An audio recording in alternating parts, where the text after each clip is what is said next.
Yo, what's up, everybody? This is Super Ninja Austin here again, and this is my 75th episode of the SNA podcast, which we're going to talk about the latest episode of NXT from tonight, and this is my 10th NXT review, like my 10th review of Monday Night Raw, and I'm up to 10 weeks of doing this into the SNA podcast for the past 2 months, and let's begin, starting off with the battle royal on NXT tonight. Everybody was like the usual battle royal, typical battle royal matches. Like you start fighting and hitting their opponents and doing blows and eliminating them.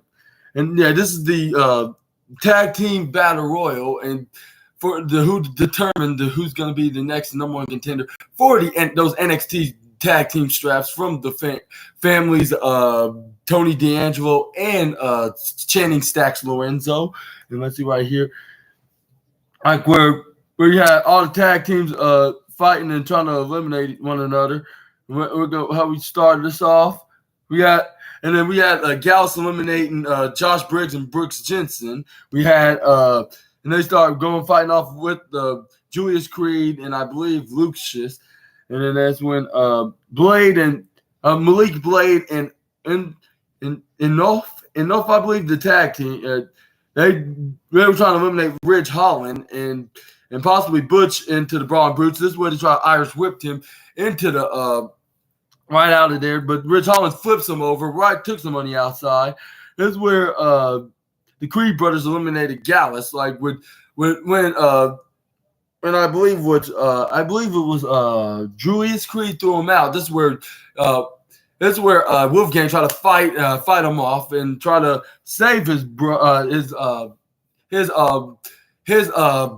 friend, like, of the Gallus boys. And this is where he tried to roll under the ring. I was like, technically he's not eliminated because he went right under the ring, not over the top rope.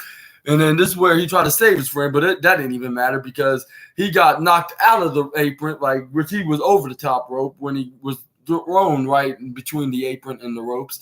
And then the Gallus boys got eliminated. This is where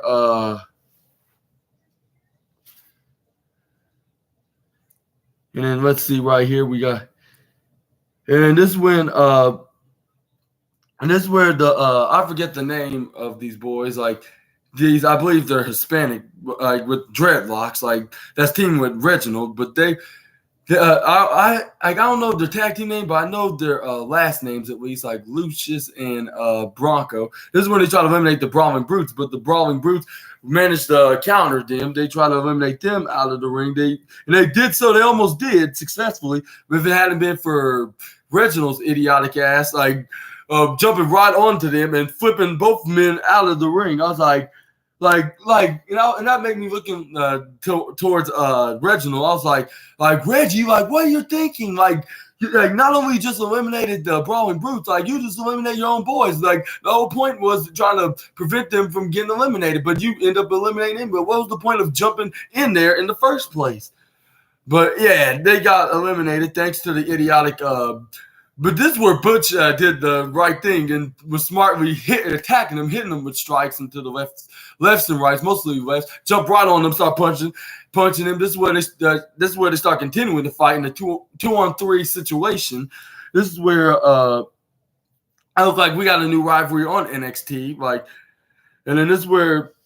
Yeah, like the three. This was a three-way now with a three-way tag team in the ring, which was Duke Hudson and Andre Chase from the Team Chase University, while it was the Creed brothers is Brutus and Julius Creed, and then the cousins Los Lotharios is Angel Garza and Humberto Carrillo. But anyways, this is where they're fighting and trying to get into the match. This is where Julius Creed flips over Humberto Carrillo when he trying to eliminate Julius Creed. This is where Los Lotharios eliminated, but the referees didn't see it because they were too busy looking at the the other team got eliminated. But when but Los Lotharios took an advantage, they threw them right out of the ring where the referee could see it, and then it's like, oh, you're eliminated. And then this is where the Creed brothers tried to tell them like, no, we're not eliminated. Like we just got cheated out of by Los Lotharios, and they didn't believe them. And he's like, all right, it's gonna be a tag team match right now here. And I'm gonna get to the winner gets to face the tag team of the family, Tony D'Angelo and Channing Stacks Lorenzo. This is where Andre Chase was start off the match with what's his name, Angel Garza, like into this old fashioned tag team normal contenders match, like it. And then he tagged in his partner after he started hitting some strike punch, looking like Dusty. And then this is where they did the double axe handle, the double Chase U axe handle with Thea Hale and what's her name, and JC Jane playing as is in ringside. I don't say playing, like they were in the ringside area, being like cheerleaders, cheering them on. This is where they did another double team move, tossing Angel Garza with what's his name, Andre Chase getting tagged back in. Oh yeah, what's up, Takashi? Yeah, that's what your name is. What's up? Appreciate the flaming emoji, and glad that you could join me here onto the SNA podcast, talking about the latest edition of NXT. And yeah, and make sure you watch it till the end because it's gonna get more and more interesting. And hopefully I journalizes everything like I should do. But anyways, we're gonna continue into the number one contenders tag team match. Like what else happened? It was but unfortunately for the team Chase U, this is where Angel Garza finally got into his corner, tags in his cousin Humberto. This is where they start toying with him, slinging him around, tossing him right to Tina the Turnbuckle, the bottom right corner, their corner, obviously, of course. This is where he tags back in Angel Garza. Angel Garza Irish whip, try to look like an Irish whip right to Andre Chase, but they tricked. He turned him around and hit dropkick Duke Hudson, doing the dirtiest trick of the game. I'll say, by being sneaky, of course. This is where he tried to spear Andre Chase through the corner turnbuckle, but he moved right out of the way just in time. But he landed his shoulder first, right? He landed shoulder first right to the ring post. This is where Humberto Carrillo tried to come and try to attack Andre Chase, but he grabbed onto the ropes so he can fall right into the outside. So he won't do any shenanigans on him. This is where he tried to tag in Duke Hudson, but Duke Hudson was on the ground, unfortunately. This is where Angel Garza took advantage, hit a step-up Instigiri right from behind. And then what else happened? It was this is where he started talking trash on them. Was like, you ain't gonna do nothing. We're gonna be the new. We're gonna be the number one contenders for the tag team championship and the new NXT tag team champions next week on Night One's Halloween Havoc event. I was like, I hope not, because they just had to cheat just to get to this point, and then it's obvious their heels do cheat, but it's in story like they didn't even deserve to get an opportunity to be into this point, But fortunately, Andre Chase was not going to let him push him around and started hitting him with strikes, because he started hitting strikes of his own, hitting right hands. After Angel Garza barely got a couple blows in, this is where he tried to jump up the tag in his tag partner Duke Hudson, but he was grabbing onto him, saying like, you're not going to tag me, like, yeah, like, and there's nothing that you can do about it. This is where Thea Hale and JC Jane was cheering them on, like, come on, Chase, Andre, come on, you got this. And then, or Professor Chase, or whatever they call him. This is where he finally gets out of Angel Garza's grab, and Angel Garza tried clothesline. He rolls into a duck, tags in Duke Hudson. This is where he hits him with a clothesline. This is where he hits him with an elbow strike, back elbow strike. This is where he hits a right hand to Angel Garza, and he goes for a belly-to-belly suplex right into Humberto Carrillo. This is where he said, come on, get up. And he started striking right hands like Dusty Rhodes. This is where And then this is where what's his name? Angel Garza tried to turn him around. Duke Hudson started doing right strikes like Dusty Rhodes, like back in the day. Like he was like he was selling them like if he was really getting like if he was getting shot or getting hit by with an anvil, of course. Like what he was selling the blows, like boom, boom, boom, and then he started doing this like Dusty Rhodes and Dustin Rhodes started doing the elbow strike, like boom, except his version with the chase you sign, chase you, boom, to Angel Garza, and then this is where Angel Garza tried to go for the leg. It's where he flips him up, hits him with a back flip. Oh, and thank you, appreciate that for the 100 emoji, Takashi. Thank you so much for watching right now, and hopefully you brought some friends over to watch my SNA podcast video. I would love to have more viewers and subscribers onto my content. But anyway, this is where he flips Humberto Carrillo right onto his tag partner Angel Garza. He runs to do a running senton right onto Angel Garza. He tried to Irish whip Humberto Carrillo right onto the bottom left corner of the turnbuckle, but he got he countered, throw him into the corner. And oh yeah, by the way, and P.S. also thank you for the thumbs up, Takashi, my #1 subscriber and viewer. But anyway, this is where Humberto Carrillo tried to go for a running splash. This is where he gets intercepted by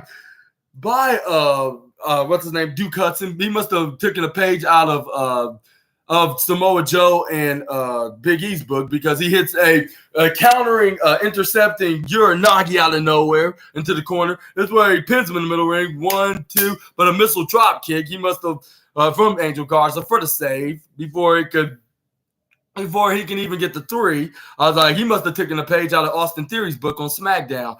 Because that's but he didn't roll into a springboard missile drop kick. He just did a flying drop kick, like probably off in the mid rope or running right to the rope. This is where Andre Chase come in, intervenes, helps out his tag partner Duke Hudson. This is where he hits a Hurricane Rana right onto Angel Garza right on the outside when they off the apron.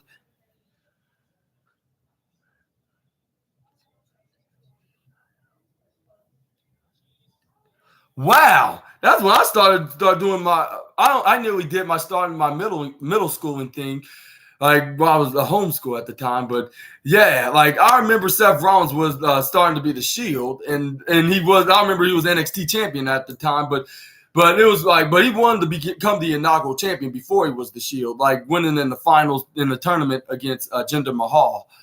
But yeah. I remember seeing that on recaps, like when I was 10 years old at the time. Like I was still in 5th grade, like when he was the NXT champion. Like by going past the likes of Drew McIntyre and another wrestler, like I forget, it was Drew McIntyre and the wrestler that was in NXT at the time. But he held that title for like a few months until dropping it at the end of that year against Big E. But yeah, thank you for bringing that up. A shout out to Seth freaking Rollins for that, like for him being the inaugural NXT champion. And we're gonna talk about who's gonna be the main event.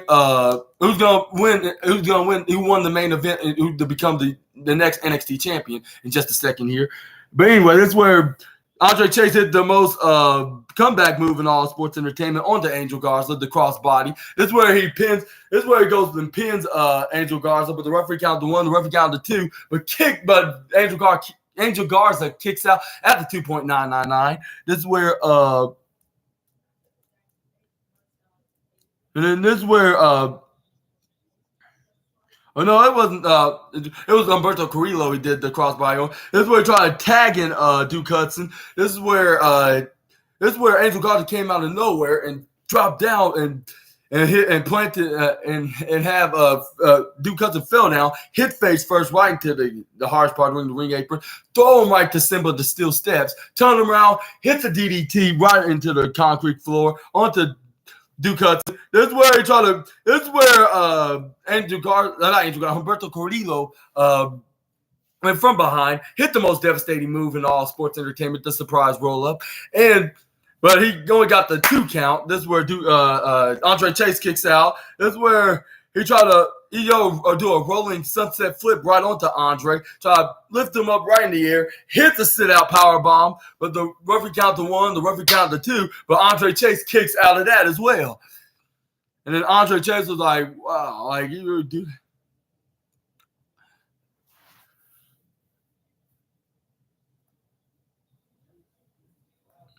And then this is where, right here, this is where Brutus Creed came in with his brother Julius, like saying, like you can't let him do this. Like we're the real second candidates into this participants that's still in this number one contenders match, and you're just giving it to the Los Lotharios, and then the referee wasn't buying it or listening. He was telling Brutus to get down and calm down and go back to his locker room. This is where Julius Creed went from behind, came from behind, like, and dragged I believe it was Humberto Carrillo, right on the ground, face first, right into the concrete floor. This is where Brutus Creed went down. I was like, yo, get down quick, like, and it took him like a few extra seconds because Andre Chase flips him up into a little arms to the legs roll up majig like some of Rey Mysterio would do. Finally, the referee saw this. He counted 1, 2, and 3, and we got some new number one contenders for the NXT Tag Team Champions, and that team is Team Chase U themselves, Andre Chase and Duke Hudson. And what do you think about this, including you, Takashi? Do you think this was a smart move, and do you think they're going to be the new NXT Tag Team Champions, or do you think they're going to just going to be the next sacrificial lamb against the Tony D'Angelo family? Y'all let me know down in the comments below. And we got got a new feud with the Los Lotharios taking on the Creed. Los Lotharios and the Creed brothers, like with them screwing them out of being the number one contenders for the Tag Team Championships, of course. And this is where we move on to Carmelo Hayes. Like he was heading out to the ring, cutting a promo like before his main event number one contenders match against Baron Corbin and Dijak. And then he says right here,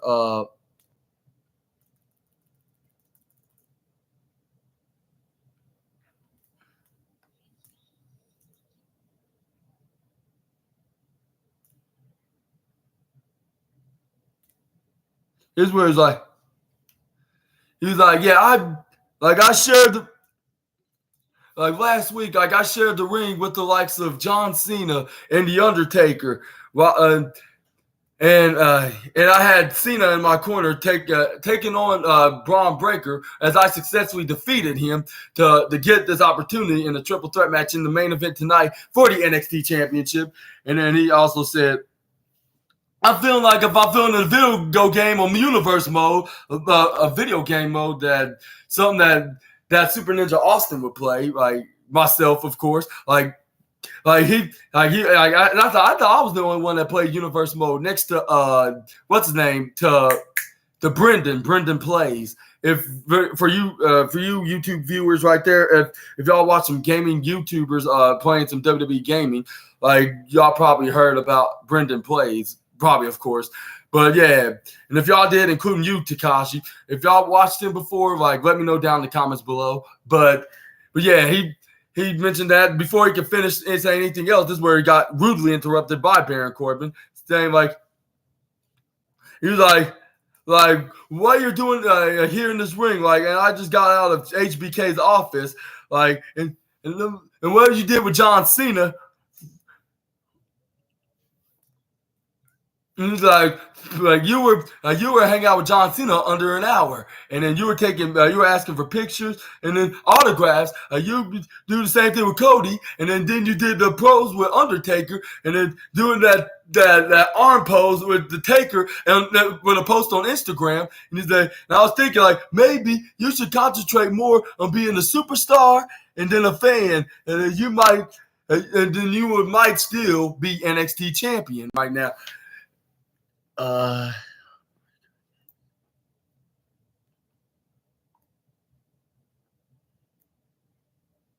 I agree. Yeah, I would say it was a good thing that Paul Heyman was on his corner while John Cena was in Carmelo Hayes' corner, because he could possibly be the next Paul Heyman guy, because it's been noted that he's he's possibly the next Brock Lesnar. As soon as he gets called up to the main roster, he's the next big thing for WWE. Yeah, good. Thank you for telling me that, Takashi. Yeah, I totally agree on that.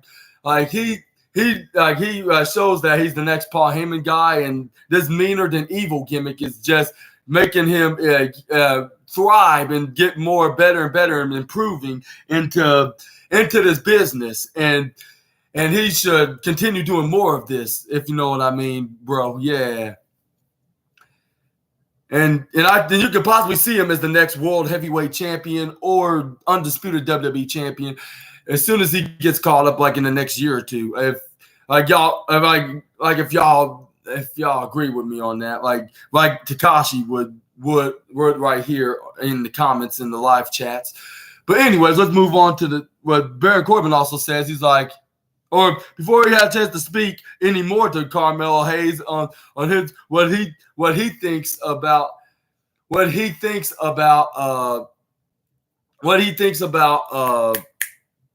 Carmelo Hayes, and and Dijak also came out and he was like, you think you can take? He's like, and I'm like, what he said, what Dijak said, like it came out of his mouth.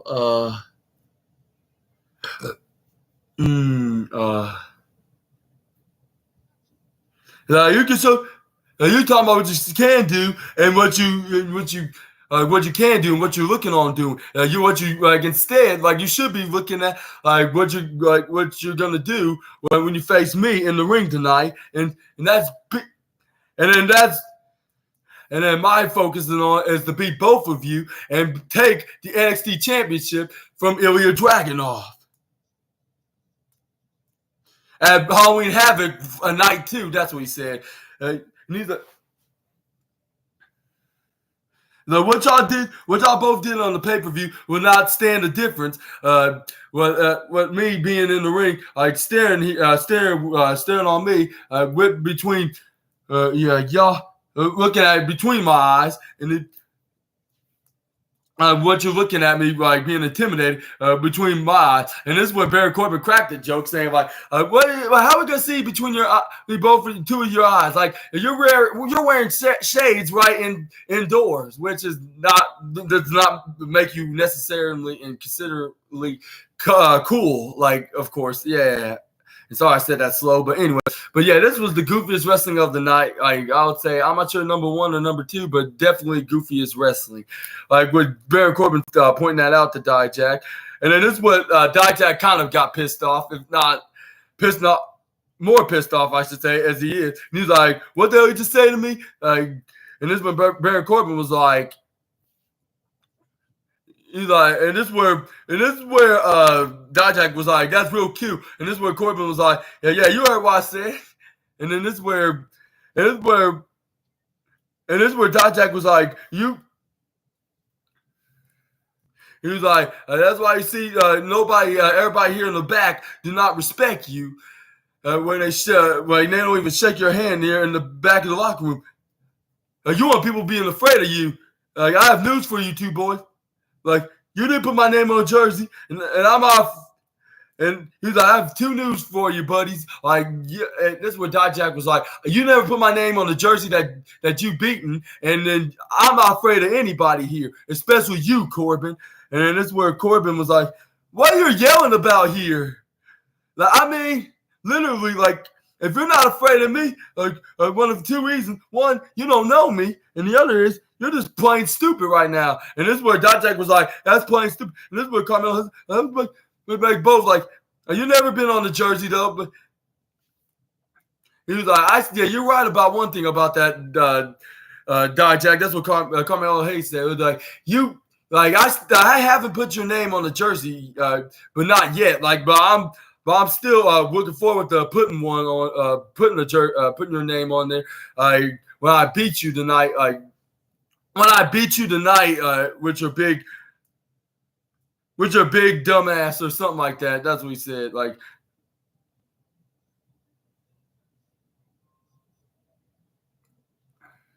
let's see.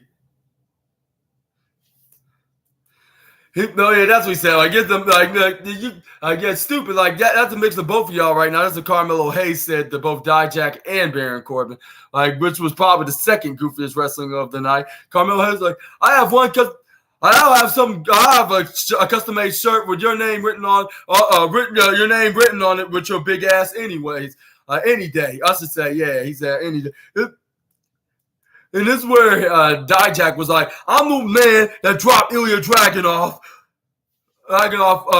over a month ago. And I'm going to drop you, Corbin, and you, Carmelo Hayes. And it'll be a damn thing no one can do about it. And this is where Ilya Dragunov went right on the Titantron screen. He's like, everybody, listen, please. Like, I wouldn't use that word.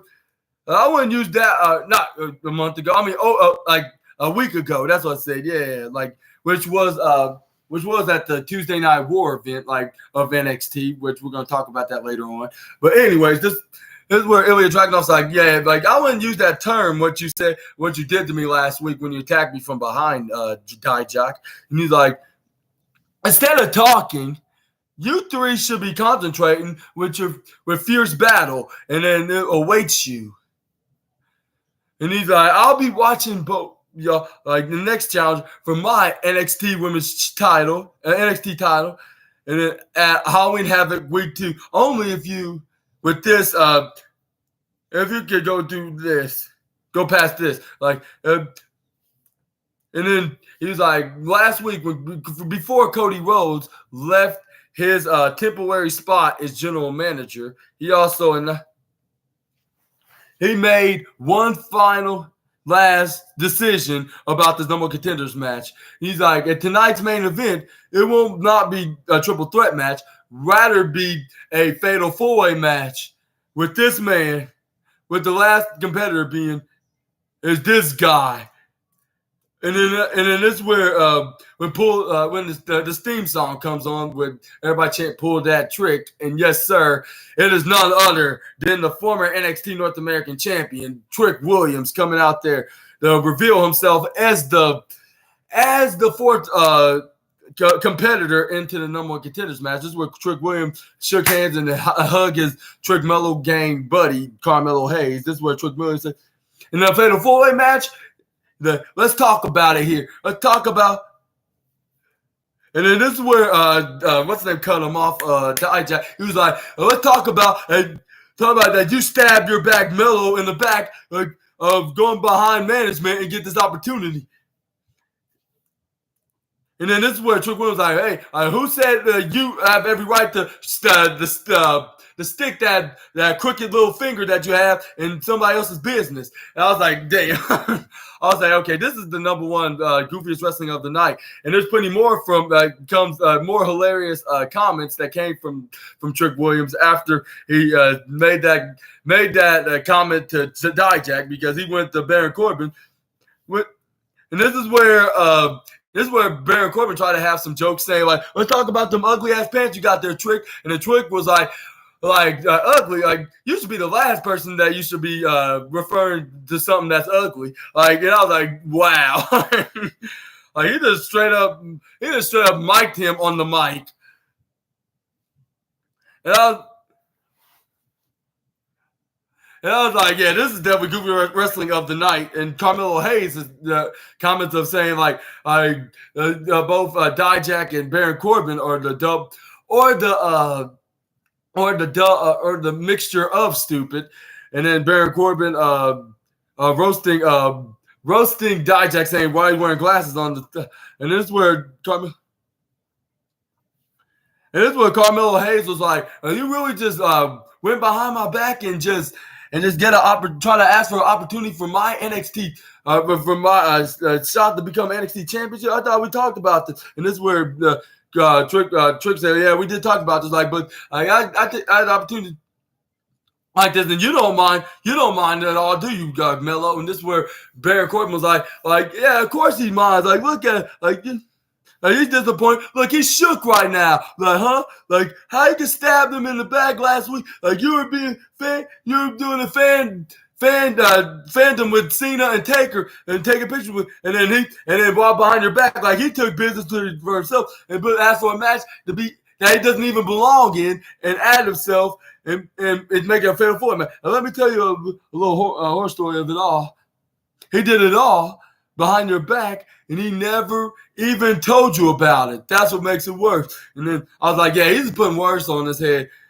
And this is what Carmelo Hayes was like, you know what? No, I'm not going to listen to this nonsense. I know who I am, and I know who he is. I was like, yep, that's right. While Dijak and Baron Corbin was in the main roster being glorified jobbers on their respectable brands, like they were shining as the stars, even making a mid-card champion, like if that's the world championship about a year and two ago.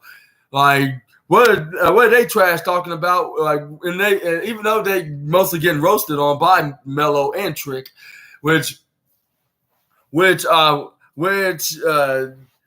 was very hilarious, which that earned the number 1 and number 2 spot of Goofy Wrestling of the night.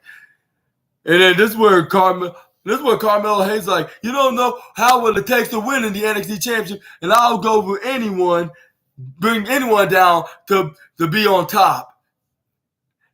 And then this is where Dijak went back. And this is where he tried to stir the pot and try to twist what Carmelo Hayes said. He's like, okay, if that's the case, what about him, your friend, since he's in this match?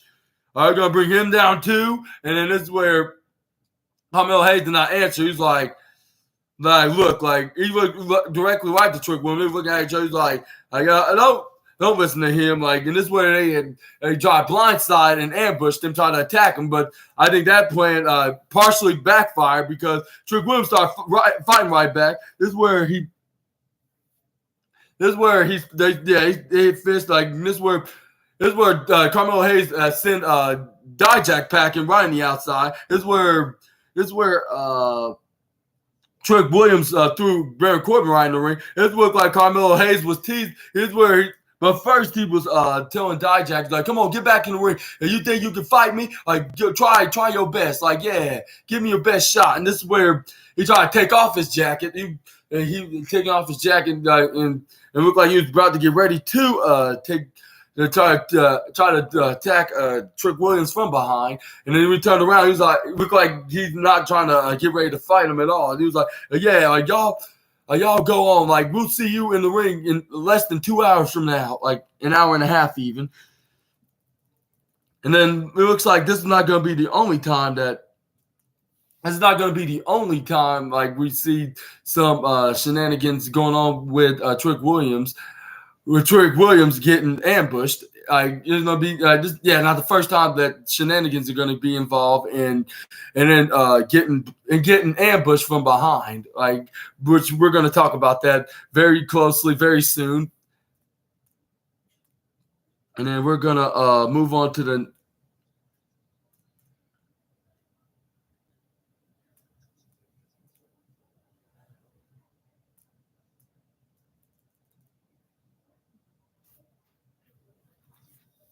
let's see. Where's my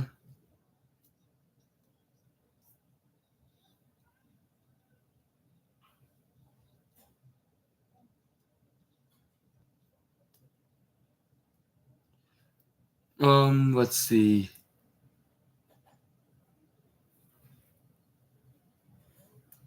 Up next we got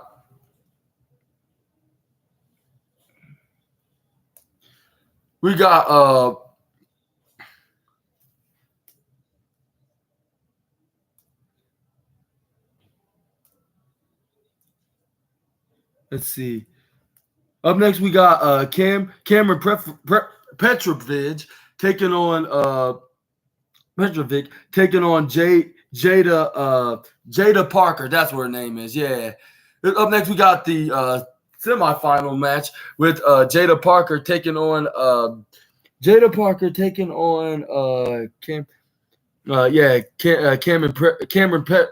Karaman Petrovich.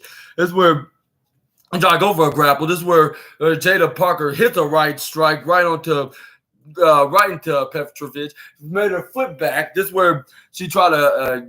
This is where she goes for try to go for a body slam. She rolled out of that. This is where Petrovich got back in the match. This is where she hits the headlock. This is where she turns around into a back maneuver. This is where Jada Parker tried to go for a backswing, try to jump up, and when what's her name was trying to kick her legs down, but she managed to trip her over when she got her legs back down. This is where Karaman Petrovich runs right through the ropes. This is where Jada Parker ducks. This is where she try to go for clothesline, but Karaman Petrovich goes for a flying clothesline. And then this is where she tried to Irish whip Jada Parker, but she was not having it. But she came up with another plan. Like she hits a flying head scissor, hit the sliding kick right into Parker. This is where she pins her. 1, 2. She kicks out. This is where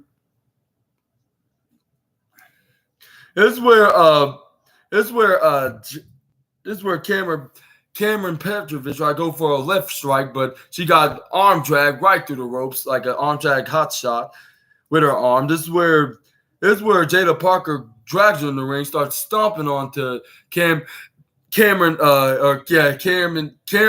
Petrovich. This is where she picks her back up. She twisted her arm, hit her with a shoulder tackle. This is where she picks her back up. She hits another shoulder tackle right onto Petrovich.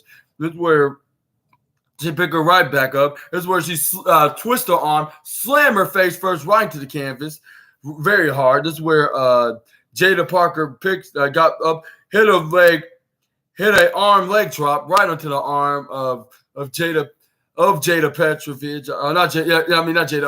Karaman Petrovich. This is where he went for the surprise roll up right into Parker. 1, 2. She flips. She tried to go for an STO, but she back kicks Jada Parker. This was Petrovich tried to Irish whip Parker, but she counters, twists her arm, throw her right to the top right corner. This is where she put her right into the middle, and this is where she hits the most unique springboard senton right onto Cameron Petrovich, right onto the corner. This is where, let's see right here.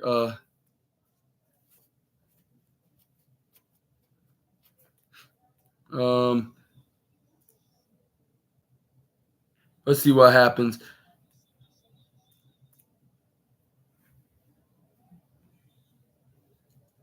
This is where Carmen Petrovich gets back up. This is where she started hitting her comeback move. This is where she runs up, do a rolling cartwheel leg lock. This is where she flips her over with her legs. This is where she hits a striking super kick strike right onto the face, onto the Jada Parker. This is where she tried to go for a finishing move, doing a spinning cartwheel slicing kick right into her back, looking like the katana that Hikaru Shida does. She finally puts her away with her, I believe this is her finishing submission maneuver, which is like Carmella's triangle lock that looked like Carmella would do, but she used it locked in, choking what's her name, Jada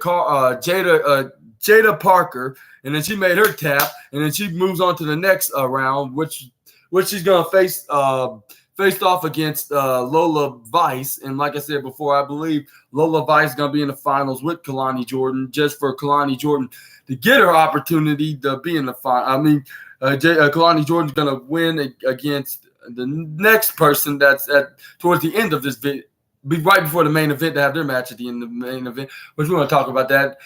Jakar Jackson was supposed to wrestle in the match, but she suffered an injury. Hopefully she's doing okay, and I'm gonna wish her a fast and speedy recovery. And let's see right here.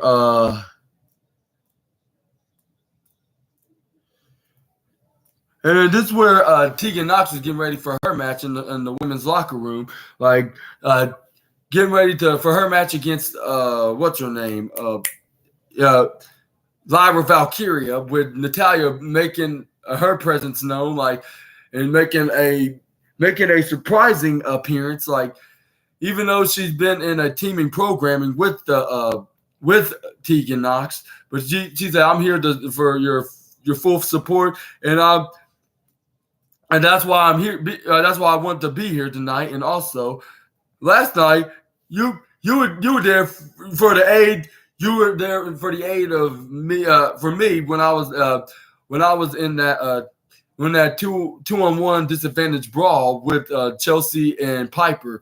And then this is where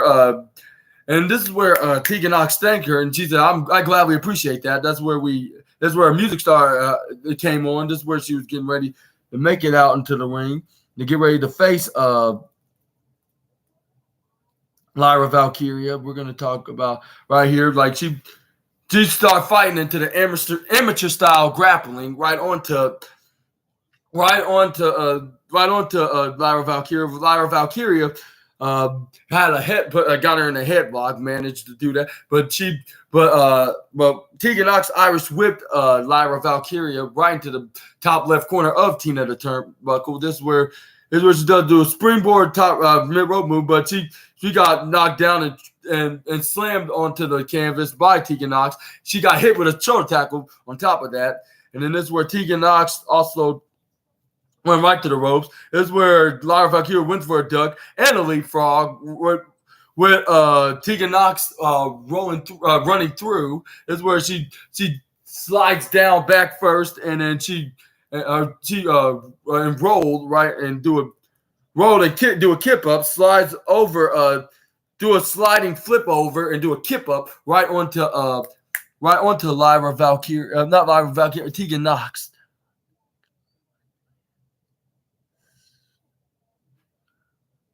Oh, that's fine. Yeah, like, yeah, you're fine. Yeah, like, I knew you were not trying to ignore me or anything. Takaji. Yeah, I need to remember that. But yeah, that's fine. Yeah, like, if you want to play Skyrim, yeah, you can, like, yeah, that's fine. Yeah, I knew you weren't gonna be out for long. Yeah, sure thing. Glad to have you back, Takaji. Yeah, but yeah, back to the recap of NXT. This is where Tegan Knox hit the striking forearm right into Lyra Valkyria. Yeah, thank you very much for watching my stream. Make sure you watch it to the very end. And anyways, this is where she Irish whipped Lyra Valkyria right to the bottom left corner of Tina the Turnbuckle. But when Tegan Knox tried to go for an attack move onto the move. Oh yeah, you could refer to anything you want, Takaji. Whether if it's a podcast or stream or live stream, it really doesn't matter. Like, but I refer it as a podcast because this is going to be my daily videos. Like, whether if it's a wrestling review, like for Raw, SmackDown, NXT, and AEW Dynamite, Rampage, SmackDown, and Collision. In my wrestling news videos on Thursday and Sundays. And I did a very rare Wednesday evening one because there was the Tuesday Night War last Tuesday. Make sure you check that out, Takaji. Whenever you're done watching this video, this episode, this week's NXT review. But anyways, this is where Lyra Valkyria dodges Tegan Knox's running attack move onto the bottom corner of the Tina the Turnbuckle. This is where she hits a sunset flip right on her 1-2 kick out. Thank you so much, very much. Yeah, my number one subscriber. And P.S. like to you, Takaji, did you tell your friends and family to check out my videos on the SNA podcast or at Super Ninja Austin 213, which is my videos are the SNA podcast. But yeah, anyways, let's talk about like Tegan Knox grabbing onto the arm of Lyra Valkyria. She started doing this arm move while on top of her, but Lyra Valkyria got back up, spin around. And then she tried to let go, trying to get out of out of Tegan Nox's hold into this arm turn and twist.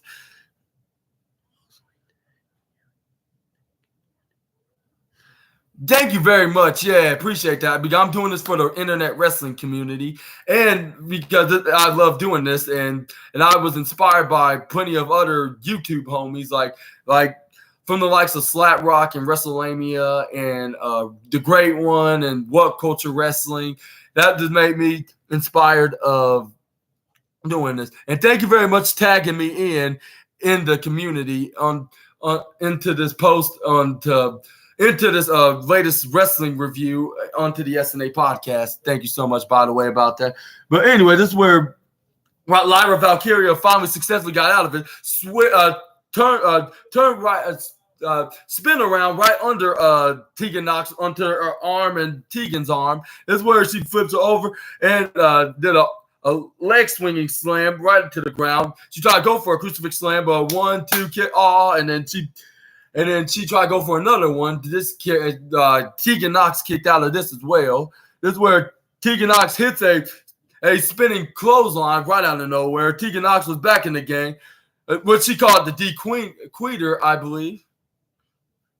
Or no, that was not clothesline. A spinning European uppercut. And then this was trying to go for a top rope, but Lyra Valkyria knocks her right out of the top rope and outside the ring. This is where Lyra Valkyria went right and fly and did a sliding drop kick right onto Tegan Nox on the outside. Thank you very much. Appreciate the prayers. I won't say prayers. I'll say thank you very much, Takashi. Yeah. And then this is where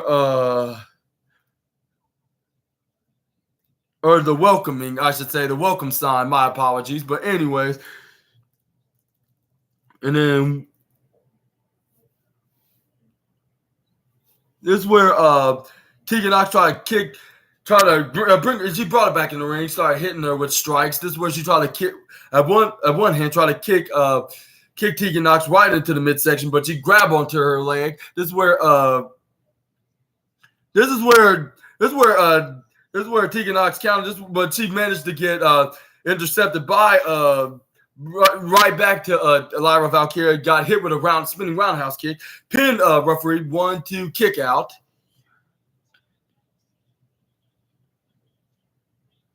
Thank you very much. Appreciate that from you, Takashi. Yeah, I get that a lot. Like whether of a friend or a family member watches my SNA podcast videos, they're like, yeah, you're doing really good so far. Like, even though you're just getting started, yeah, just keep it up and you're going to get better and better at it. Like, especially when you know what you're talking about and then talking about it to your viewers and they won't and that will make them want to watch it even more. Like, if you know what I mean. Yeah, thank you very much about that. Yeah, thank you for those kind, positive words, my dude. But anyways, this is where Lyra Valkyria tried to go for a spinning roundhouse kick, but Tegan Nox ducked. This is where she runs right into the right side of the ropes. She gets caught by Tegan Nox with the hip suplex, the hip exploder suplex, and then she went for a standing pin, but I won't say standing pin with the last finishing of the slam of a pin turned to a pin with a 1-2 kicks out. Lyra kicks out. This is where Lyra Valkyria crawled right into the bottom rope. The bottom rope right to the bottom corner of the Tina turnbuckle. This is where Tegan Nox hits her signature sliding cannonball right onto Lyra Valkyria. This is where Nox pins Lyra. This is where the referee counted 1, the referee counted 2, but she kicks out at 2.7 seconds. This is where Tegan Nox picks her back up. She tried to go for a suplex. This is where Lyra Valkyria Irish whip right to the top. Try to go for the Irish whip right to the top left corner. No pun intended for Lyra. But this is where Tegan Nox counters and throw her instead. But she went right on top. She went right on the air, dodging what's her name, Tegan Nox in the process. This is where Lyra Valkyria runs up and hits the step up Insta-Giri right onto to Tegan Knox. This is where she goes for a suplex right on. She tried to go for a suplex right on the top rope. This is where she tried to do so right onto the top rope, but this is where I believe Tegan Knox was trying to counter and try to get out of it, trying to escape out of the grasp of Lyra Valkyria. And let's see right here. And then when she finally successfully did so, she lands Lyra right on, hit her with a suplex face buster off the top rope right through the canvas. This is where she tried to get ready to do the I believe what's she was trying to do the most comeback move in all sports entertainment, the crossbody. This is where not the crossbody. This is where, but instead she did the.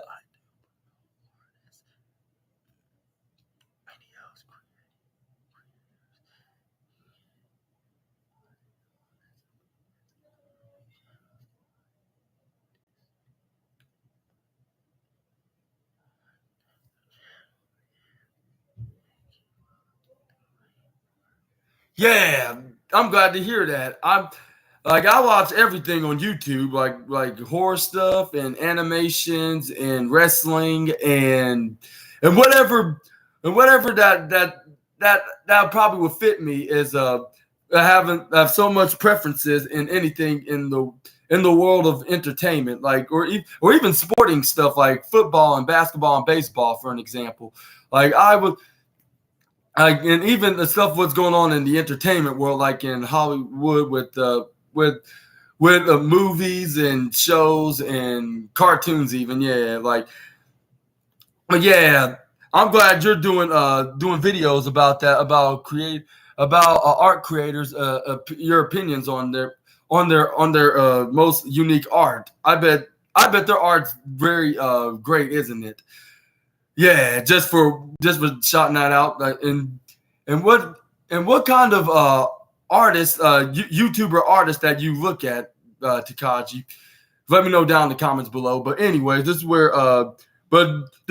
Tegan Knox goes for a rolling senton right on, like a 450 senton right onto Lyra Valkyria, possibly paying tribute to either Becky Lynch or Molly Holly.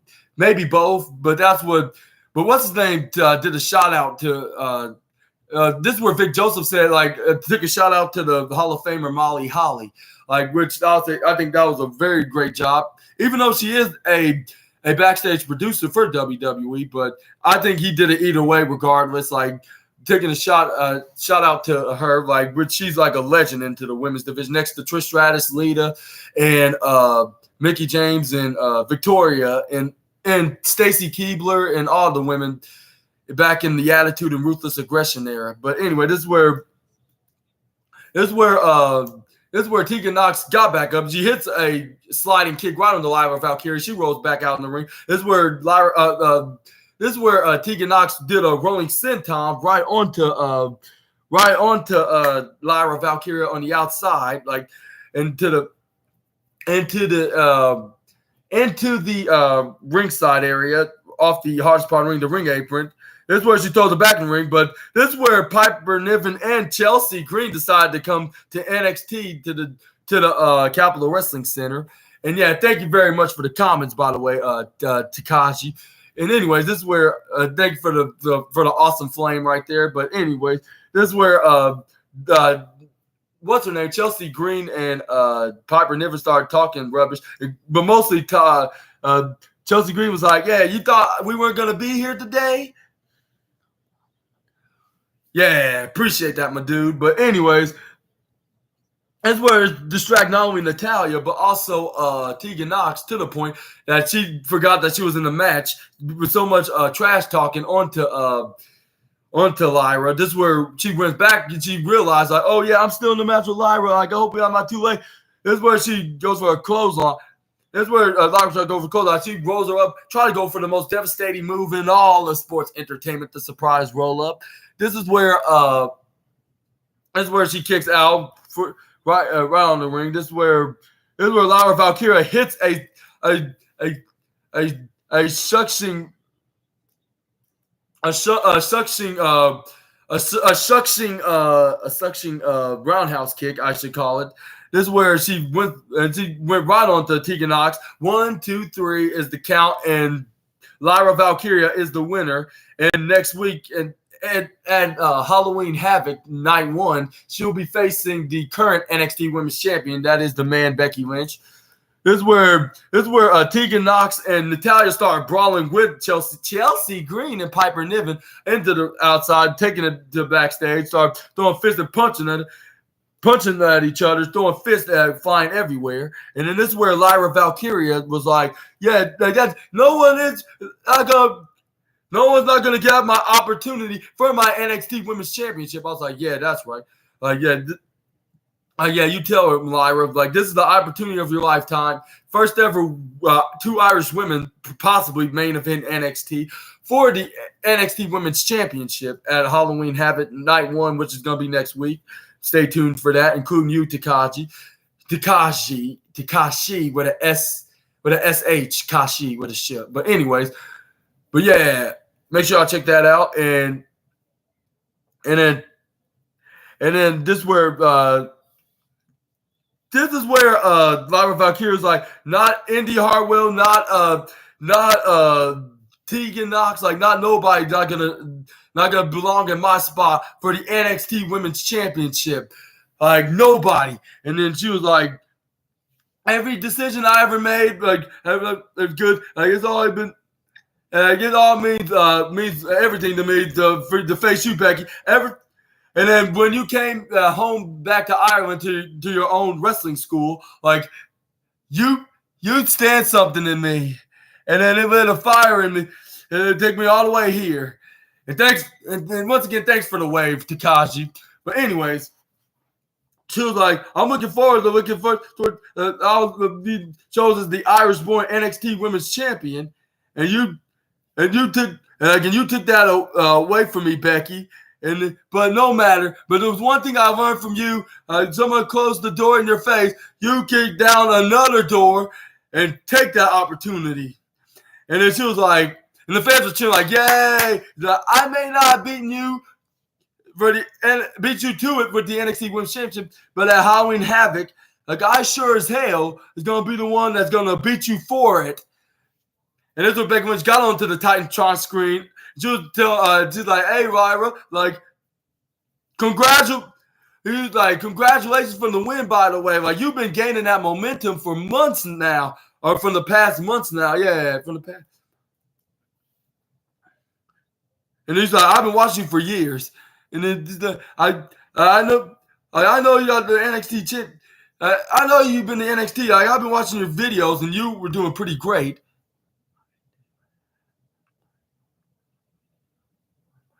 Really? Yeah. Please send me the link of it, or the what's it called name? Please send me the what's it called? Please send me the link of your profile of your YouTube channel down in the comments below. Yeah, glad to hear that you had a wrestling channel and you were making wrestling videos off of it. Yeah, please send me your name of your YouTube channel, and I'm gonna check it out very soon. As soon as I get done making this SNA podcast video, of course. Yeah, I'd love to see it, Takashi. But anyway, this is where Becky Lynch also said, he's like, and I looked at and Shawn Michaels. She was telling her about Shawn Michaels, was showing her videos of her wrestling in her time in the wrestling school, and then end her independent wrestling days, and also show her in NXT doing an impressive job wrestling down there. And he's like, and then she also said, like, and there's one thing that and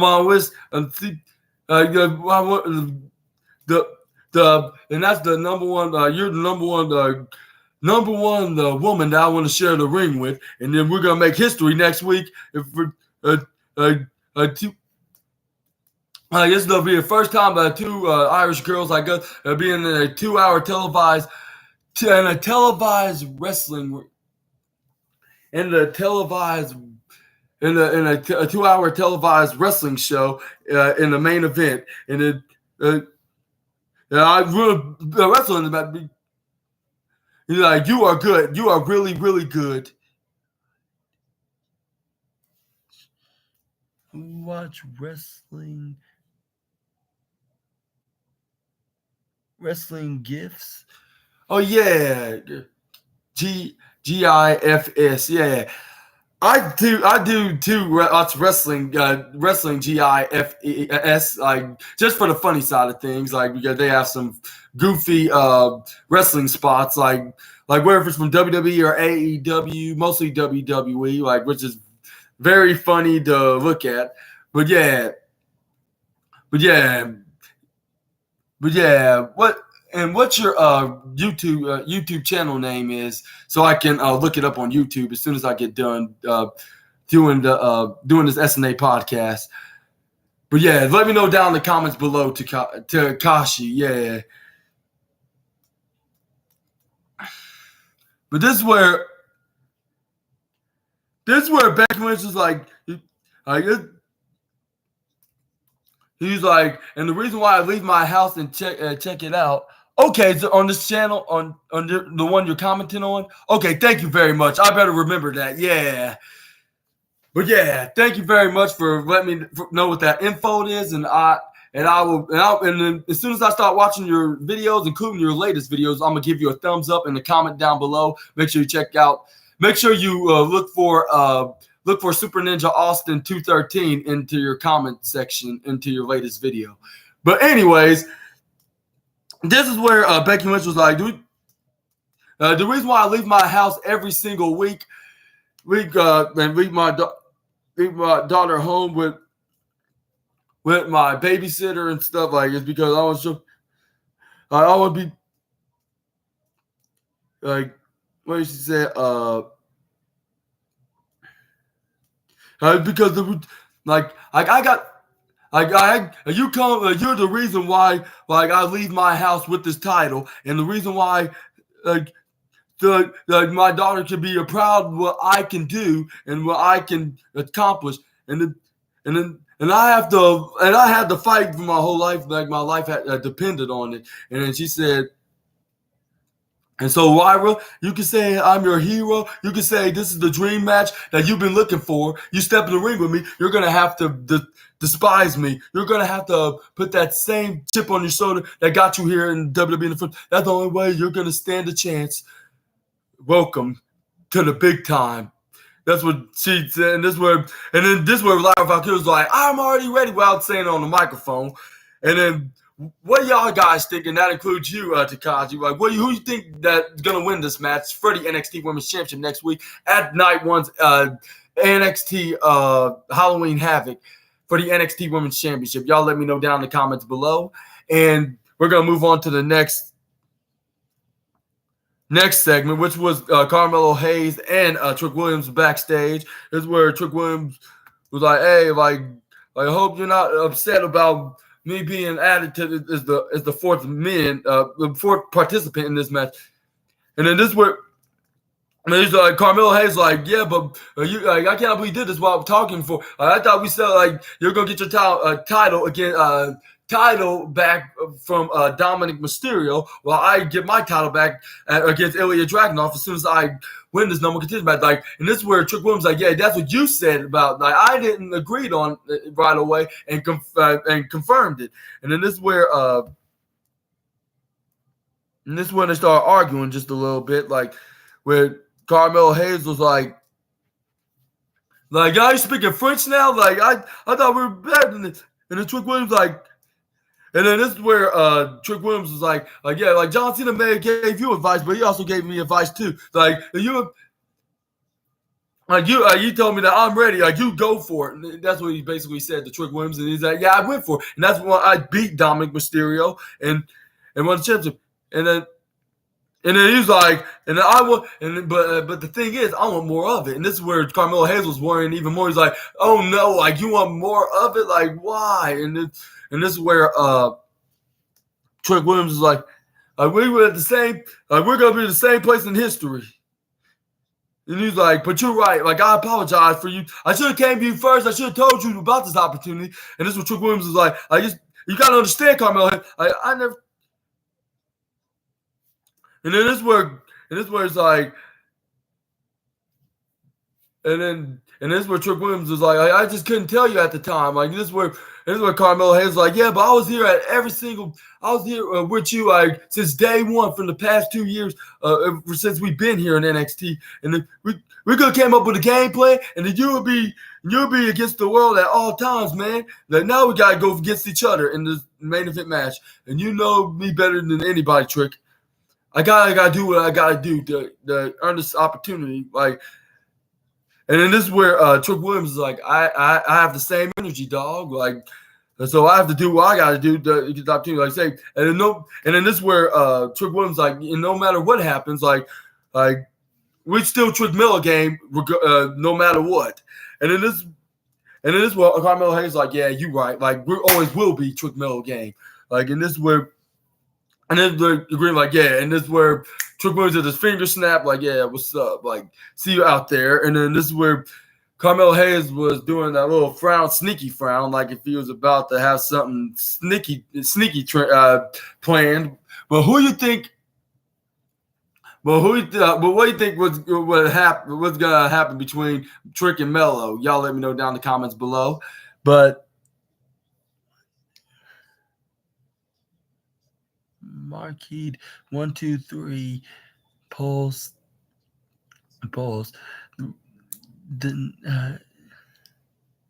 desktop pulse desktop wrestle with 4-2 gaming are my favorite wrestler characters. They are the most funny wrestling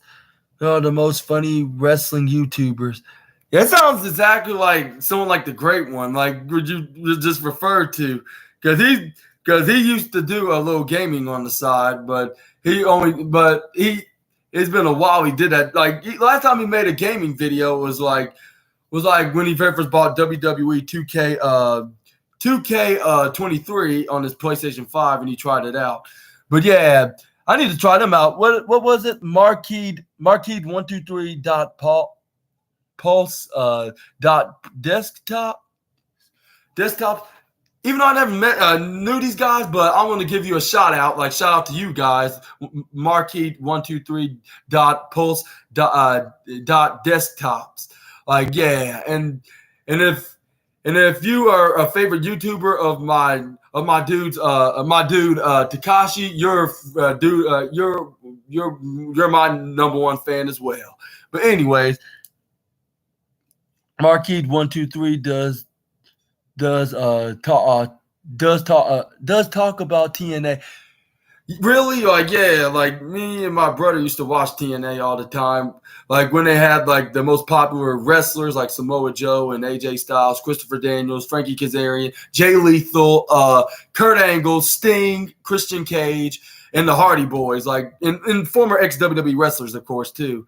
But yeah, they were very cool. Like, and they starting to be more popular, trying to get more popular again, but they only got like a few ex-WWE wrestlers like Santino Marella, Vladimir Kozlov, Fandango, is Dirty Dango, with Vladimir Kozlov being his bodyguard, and Naomi just making her debut a few months ago, and even winning the Impact Women's Knockouts Championship, I believe was against Deonna Purrazzo. But that's a story for another day. Like, that's a story for another day. But anyways, yeah. Really? Like, yeah.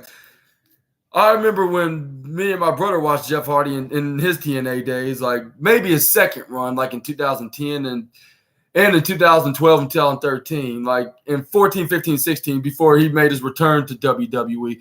But yeah, back to the video, to the YouTube. We're going to talk about, on this review, what we're talking about. This is where JC Jane was in the backstage interview, walking backstage interview, because she was on her way to the wheel. Because this is where she's like saying like Halloween is my favorite time of the year, and she was saying like, and also is my favorite. And Halloween Havoc is also my favorite event in this company right now, and because Blair Davenport sent a message about her match next week, I believe, which is night one's Halloween Havoc, and JC Jane was she was saying, I mean, not JC Jane, Gigi Dolan, like she would send a message to Gigi Dolan on which match anytime her match, and she's gonna basically destroy her, and she's got nowhere else to run or hide from, nowhere else run and hide. Like she's gonna rue the day that she attacked her and try to run like the coward that she is, and she's gonna do it at, I believe, next week's night one Halloween Havoc. But anyway, this is where JC Jane was like, and then at the mysterious season, like I don't think Shotzi and Scarlett would not mind if I pull down this little sheet so I can pull out the wheel so I can see what match I'll have. Now let's get up the stake, like sneak right here, and then landed right onto the lights out match, and this was like next, and then she was like okay, like next week at night one's Halloween Havoc, it will be lights out for you, Blair Davenport, you bitch. I was like, wow, like did she just literally set it out of the blue like that?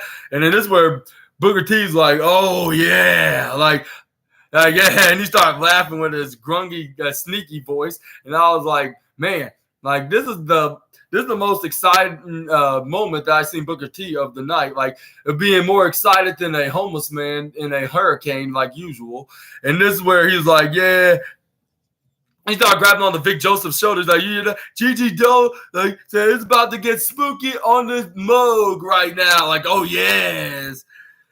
And then this is where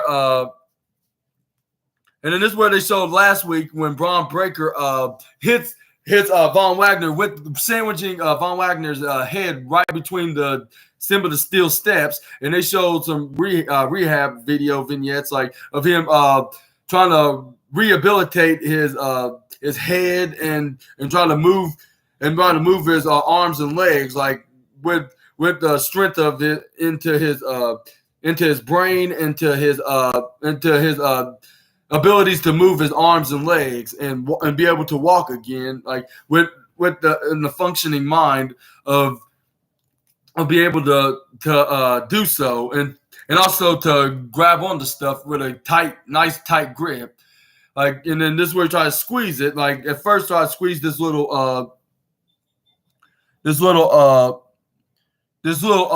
rope, like this little plastic this black belt, I should say. He's like, there's this rubber black belt. I squeezed it in. This is where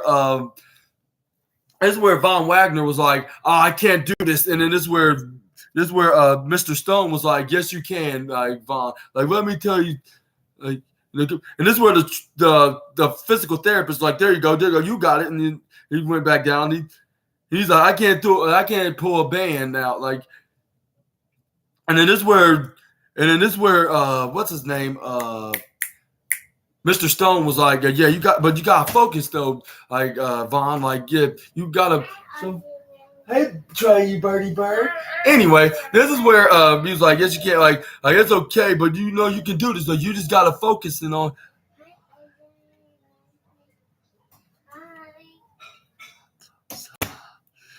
Really, you drank Diablo sauce? Like I barely taste the sauce without eating the tacos. Like, wow, like you are one tough son of a gun, Takashi. Yeah. And what's your favorite fast food restaurant? Really? Hopefully you didn't say, oh yeah, just like Booker T did, which he's more excited than a homeless man in a hurricane, LOL. But yeah, really. But anyway, what's your favorite fast food restaurant? Yeah. Let me know about that in the comment section down below. But yeah, you really do, like, yeah, like how could you do that? And I bet you do it without needing any water, don't you? Like I couldn't really have that have that taste of hot sauce for long, even though I'm not really weak about it, but I'll say, yeah. Okay, good. You're not as excited than a homeless man in a hurricane. Good. But anyway, this is where Mr. Stone was like you're gonna be strong and tough, and you're gonna be back into the ring, and you're gonna finish the job, and you're gonna achieve the dream that you want to be. And then this is where he's like, he started motivating Von Wagner to get back and start trying his best. Yeah, same here. I love hot stuff too, Takashi. Yeah, but yeah, I like everything hot, like Taco Bell's hot sauce, for an example, like hot sauce. Yeah, I love that, Trey. But go back to your mama and daddy. But anyways, this is where I love the Taco Bell's hot sauce and their fire sauce too. Me and my mom, and also like Louisiana hot sauce. Like, yeah, and same with their same with hot Cheetos too. Yeah, like the flaming hots. They are very flammably delicious.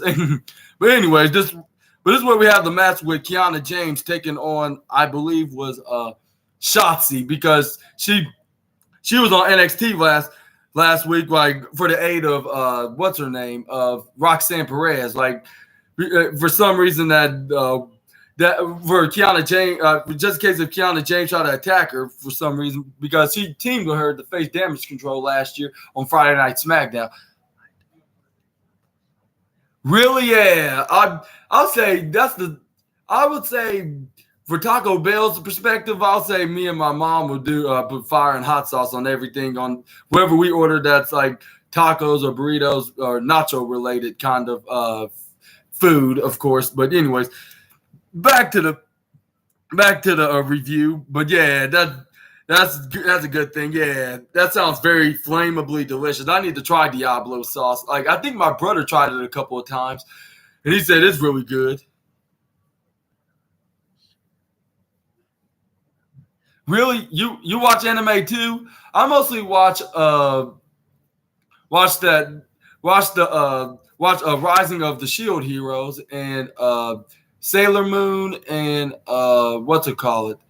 And that other anime, I forget the name of it right now, but it's the Demon Lord one with this Demon Lord named Diablo that went right into this universe from this video game and he has friends with this demi human cat girl named I forget their names, but yeah, it's the demi human cat and this female big human and this little human and this little elf girl, I should say. Yeah, that's what I should say. Yeah, it's a little elf girl that has a big breast, of course, like which Diablo is very obsessed with. But anyways, that'll be a story for another day. We could talk about but anyway, yeah, we could talk about that particular anime another day. But I was just telling you my opinion of. I watch a couple of animes on this anime app. Like, we have like all the animes from the past decades of ever since the existence of it. But yeah, anyways, we got this is where we have the matches where Kiana James tried to go for a swinging kick right onto Shotzi. Shotzi caught her in the most devastating move in all sports entertainment, the surprise roll up. This is where Kiana James tried to go for a clothesline to Shotzi, but she dodged out of the way. She tried to clothesline, trying her back into the try to clothesline her back, but she got this is where she tried to go for a back fist, but she ducks out of the way. This Shotzi, this is where she goes right behind of Kiana James, try to go for a sleeper. This is where Kiana James hit her right into back first, slam her back first right into the bottom right corner of Tina the turnbuckle. This is where Shotzi tried to go for a triangle choke right onto and then triangle choke right onto the top rope, and this is where she started squeezing her. She was laying right onto the apron when she was and off the ropes, like she would start choking her and hanging hanging Kiana James right on the ropes. This is where the referee's like, hey, I don't, not too much of this. Like, and this is where she kept doing this 5-second warning count. Like, well, she had to let go. This is where she let go free of Kiana James. Kiana James was gasping for like, oh my God, like finally back. Like finally I can breathe now. Like, and this is where let's see right here. And this is where Kiana James hits a running right forearm strike right onto and then this is where she hits Shotzi right off the apron on the right side of the ringside area. This is where what's her name? This is where Kiana James was like nobody, no woman in here embarrasses me. And then let's see.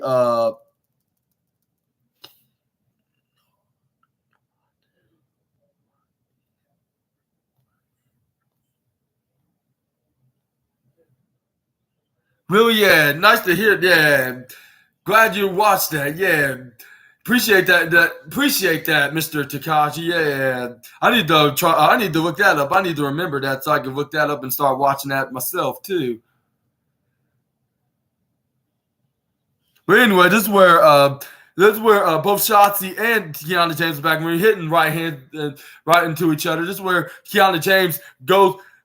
Spears her right into the bottom left corner of Tina the turnbuckle. This is where she pushed her right back, spearing her right into it in the process. This is where she did a most unique and perfectionate backflip that any woman has ever done in professional wrestling. This is where she spears her right back again. This is where and there's a right again, like into the corner, the bottom left corner of Tina the turnbuckle. This is where Shotzi did a springboard wheelbarrow head scissor maneuver right, and that was a head scissor, more like weight scissor maneuver, throwing her right into the bottom ropes. This is where Shotzi runs right onto the top rope, the top corner of the ring. This is where she went right to the ropes. This is where she tried to run right to Kiana James, doing her running cannonball senton right with like face and throat first right into the ropes and landed right into a senton, but Kiana James intercepted and hit a clothesline from hell. This is where she tried to pin Shotzi. 1, 2, kicks out of the maneuver. This is where Kiana James grabs onto Shotzi, grab her into a headlock. This is where Shotzi tried to get out of it. This is where she was slowly but surely she was getting back up. Everybody was clapping for Shotzi to get up. She started hitting elbow strikes right onto Shotzi. This is where she started doing a headlock right on the Shotzi. Shotzi was like, no, like you're still not gonna beat me. This is where she flips her out of the headlock. This is where Shotzi was getting ready to hit her comeback move.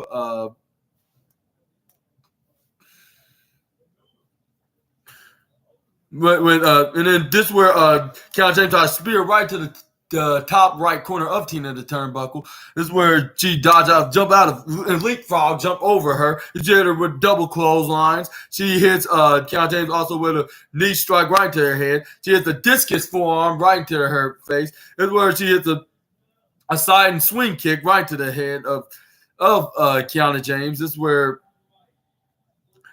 she tried to go for a splash, but she got flipped over by Kiana James right into the top corner of the apron. This is where she tried to go for a hit, but she got countered by Shotzi with a Pele kick.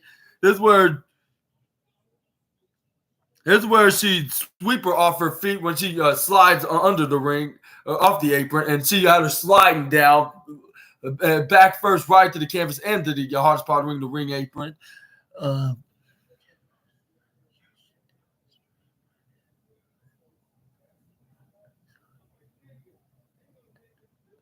Okay, I'm gonna try to do that. I'm gonna try to do some kind of opening live stream, like so we can talk about plenty of things. Yeah, definitely, Takashi. Yeah, whenever I have some spare time, do a live stream. Maybe I should do one on Thursday after my wrestling news video, so we can talk about anything of the sort. When I can do an episode do an SNA podcast. It will be a live stream, like an opening live stream SNA podcast episode, just to talk about everything of the sort. You could talk about anything, just comes to mind, Takashi. Yeah, I'll gladly would talk with it with you, gladly too.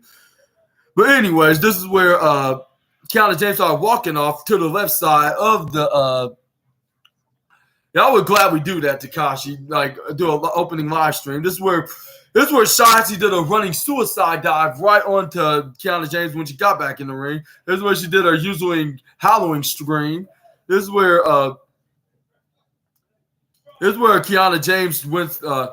This is where Shotzi tried to go up to the top rope, but Kiana James intercepts and interrupts her, pushing her off the top rope and off the apron as well. This is where Kiana James like, I gotta get you my bag, and this is where Roxanne Perez had a hold of it. She was like, "Oh, you mean this bag?" And then it looks like it has something heavy in here. You have a brick in there? Like, well, why? That's what Roxanne Perez was like. And then this is where what's his name? Vic Joseph was like, "See, I told you, Book. Like, I knew there's some suspicions in there, and there was a brick in there. Like, and then this is where she grabbed the bag. This is where Roxanne Perez accidentally distracted the referee. This is where Kiana James tried to use it as a weapon right on the Shotzi, hit her face first right into it, but she snatched the bag right out of her before she had a chance to hit her. She hit her instead with the bag, threw it right back to her. Did the most Eddie Guerrero move in all of professional wrestling, and lay right into the ground, playing victim, looking like that she hit it, like, and it looked like she hit her with the bag and trying to get a number onto Shotzi, like, which did backfire double times the numbers, like with her trying to hit it, but she unsuccessfully hit her with the bag. But to make matters worse, like, she got hit instead, and also threw the bag right at her. With the referee thought she hit her, with the referee not seeing her. But this is where Shotzi. This is where they started playing. This is where what's her name? This is where Kiana James tried to grab the bag back, trying to do a tug of war, but this is where the referee grabs it back. This is where he tried to put it right into he put it back in ringside. This is where she tried to spear Shotzi, but she was too late. She hit her shoulder instead. She moved right out of the way, right on time on the apron. This is where she went right on the top rope, onto the top, in the bottom left corner. She hits that coffin senton for the 1, 2, 3, and she was the victor. And then close to Halloween Havoc, and it looks like also that she's gonna get. And it looks like Roxanne Perez is gonna take on Kiana James on either of the week, like of the week or two, like being night 1 or night 2, which I'm not sure at the moment. I need to research that. Like, but y'all let me know down in the comments. And if you know Takashi, you let me know as well. But any other viewers that's gonna be watching, let me know too about y'all's opinions. But this is where it's been reported that like I said, Jakara Jackson's not gonna be able to compete in the breakout tournament because because she sustained an injury sustained an injury, and she was not medically to compete. And then this is where what's name started being over dramatic by saying we're in the hospital right now, and oh my god, hey bro, and then she broke her arm to the bone, like, and she needs some surgery, some open surgery. Like, this is where Mackenzie Mitchell was like, yeah, that's very peculiar. Like, that's peculiarly interesting. Like, because it said right here that the doctor said that she cannot compete for tonight's compete in the first round into the tournament, but she doesn't need no surgery. And she's like, and then this is where Noam Dar started insulting insulting what's her name, Mackenzie Mitchell, saying Mackenzie Mitchell is very delusional, and also she's very delusional, and what's that she said, like she PTSD. That's what he said. Like, I was like, really? Like, you're at the end. I mean, she looks very intelligent. Like, what? How would you call her that insulting? Even though she said she pointed that out and called you out for that by being a professional about it. This is where professional about it. But this is where Akira Tozawa said he wants a Noam Dar next week on NXT, which that's probably gonna be official like later on. But this is where Noam Dar's like, what? Who was that? And then this is where Lash Legend and Ora Menza said like nothing, like he's nothing, like you don't have to worry about, like just keep your concerns on Jakara Jackson, like making this a big deal. Like I think they're doing a pretty good job making them over exaggerate on every situation. Like, and what do you think? What's next for the Metaphor faction? Y'all let me know down in the comments below, and we're gonna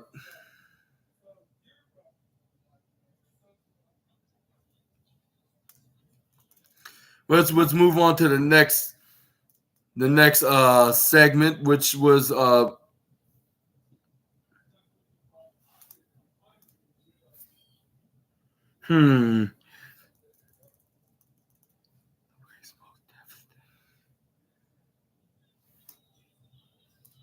And then this is where,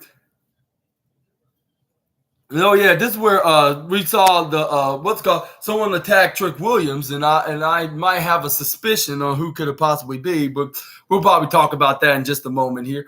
Like, but Carmelo Hayes was like, "Hey, like, we need some help here. Like, come on, like, get my boy up. Like, he needs medical attention. Like, I hope he's okay. Like, like, don't tell me. Like, yeah." And remember, like I said, that wasn't gonna be the first time. It's gonna be like it's gonna be an attack from behind. Like, well, you're gonna get your answer very soon, I bet.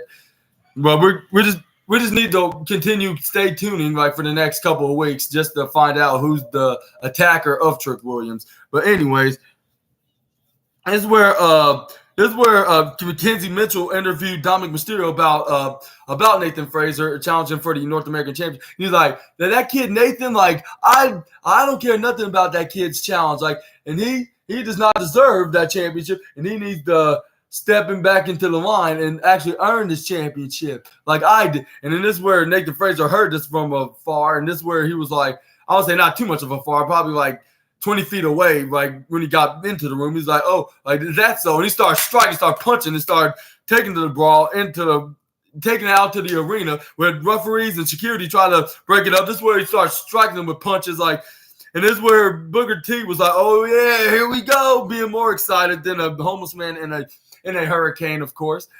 And also, Dominic Mysterio was trying to strike punches onto him. This is where he throws him back in the ring. This is where, not back in the ring, throw him in the ring first time. This is where Nathan Fraser, Nathan Fraser flips him up and starts hitting punches like into the ground, into the canvas. This is where both men got back up. This is where he tried to hit. This is where Nathan Fraser tried to kick him in the midsection, but Dominic Mysterio caught him. He spins him around, hits a step up into Gary. I was like, Dominic Mysterio, like, did you really have to spin him around? Like 9 times out of 10, like there's gonna be a spinning and a boomerang Pele gonna be waiting for you. Like, you do not spin them around like anything. Like, did you learn from anybody? Like, did you learn from your dad? Like, from never to use that move? That's why he doesn't do that maneuver. Like, doesn't spin his opponents around. Like, don't you notice that, Dominic Mysterio? Like, you do not. You're not supposed to spin them around like that. But anyway, this is where Nathan Fraser was getting ready to hit his move, which was that spinning underswing. Spinning net breaker majig. This is where he went right on the top rope, and it's like if they're gonna tease. Oh yeah, night to you too, buddy. Make sure you watch AEW's Dynamite review tomorrow night. This is gonna be my 10th review. Make sure you check that out for the latest episode of AEW Dynamite. Like, in case before you go to bed. But yeah, it's nice to having you, Takashi. Yeah, see you tomorrow night. And appreciate thank you for watching very much. Yeah, absolutely. And thank you for sharing with your friends and families about me to subscribe and watch my videos. But yeah, back to the review. This is where he rose out of the ring thanks to his help from his mommy before he could do his splash and finishing maneuver. This is where Dominic Mysterio, this is where Nathan Fraser's like, I'm gonna be waiting for you, which I'm guessing he's probably gonna face him in the second week, which is gonna be night 2 of what's it called? Of Halloween Havoc. That's right, yeah, of Halloween Havoc. And then this is where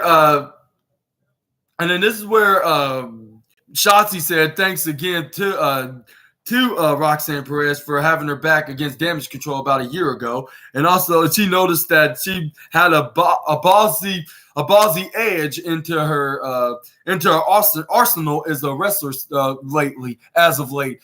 No, I don't mean Adam Copeland, because Adam Copeland's now Adam Copeland, and yes, it's the shout out to my boy Simon Miller, and for you, Takashi, I have someone to recommend you, and that is what Mr. Woke Culture's ups and down man himself, Simon Miller. And then this is where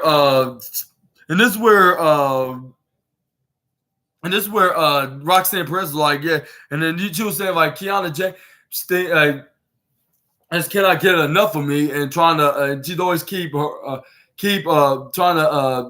to harass and trying to annoy me and trying to attack me from behind and thinking that's gonna get her ahead, and also is gonna make her much of a better women's star than I am, and then I'm gonna show her next week in night 1's Halloween Havoc event, and then I'm gonna do that I know you, Shotzi, you're gonna get to spin the wheel. I mean, you're gonna be the host and you're gonna be spinning the wheel, but I don't want to wait anymore. And then she was like, can I spin your wheel, Shotzi? And this is where she was like, hey, can I spin your wheel? Okay, I thought Takashi said something, but my apologies. He's like, do you mind spinning the wheel, Shotzi? And then she was like, of course, like, spin the wheel. And this is where she spins the wheel, and it landed right into the Devil's Playground event. Devil's Playground match. My apology, match. But yeah, this is where she was like, and she was telling like Kiana J, like, when she said, she used the line, she said,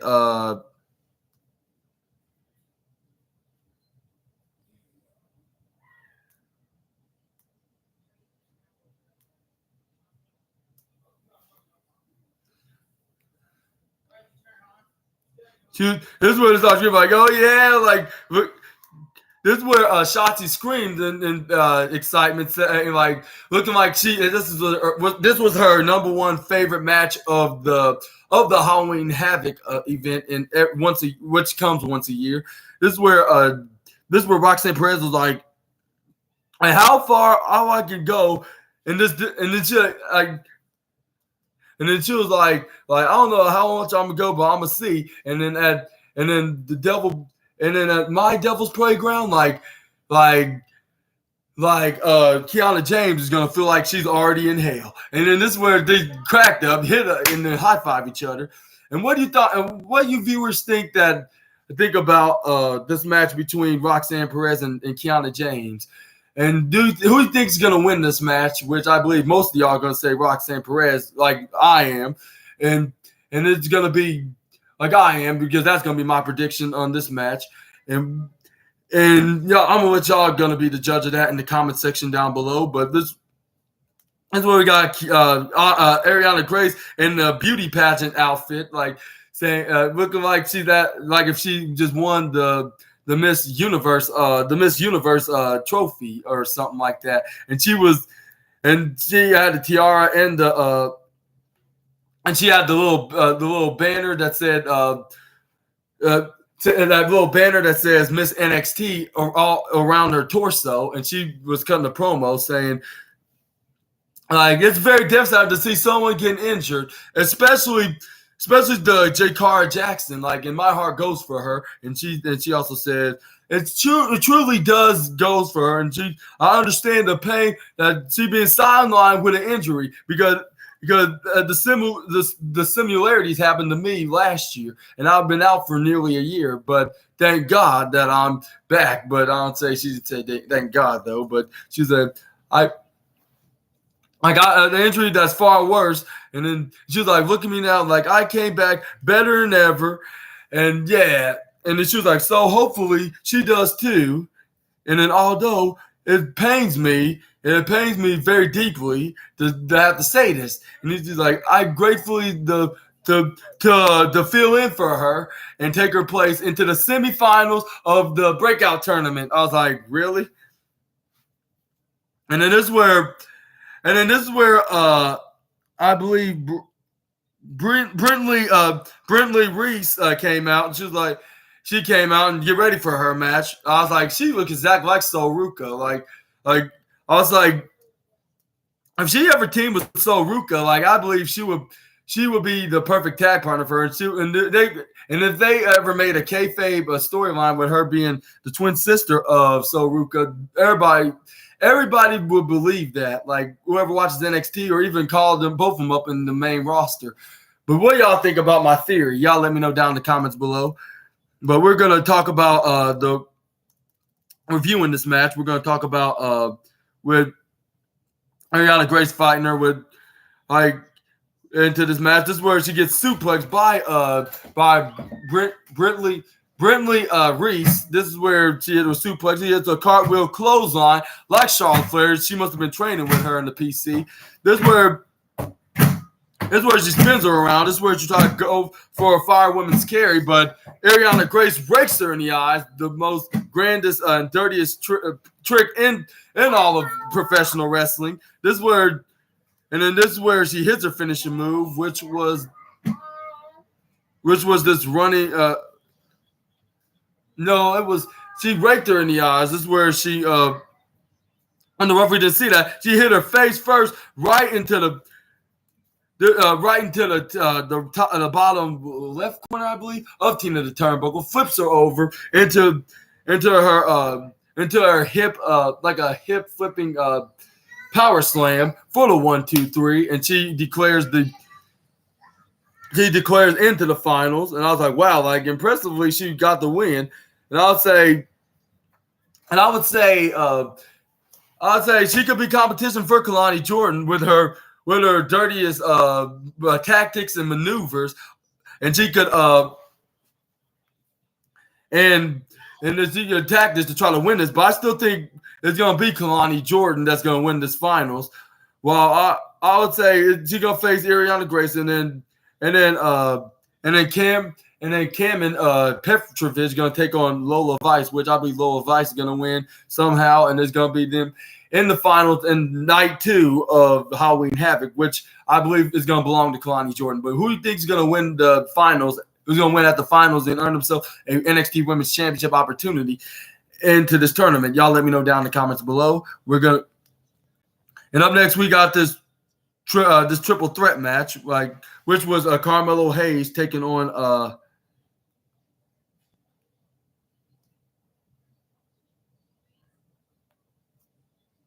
let's see right here.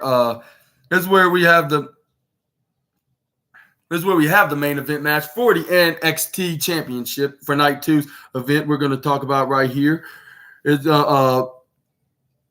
when Carmelo Hayes had to take on both Dijak and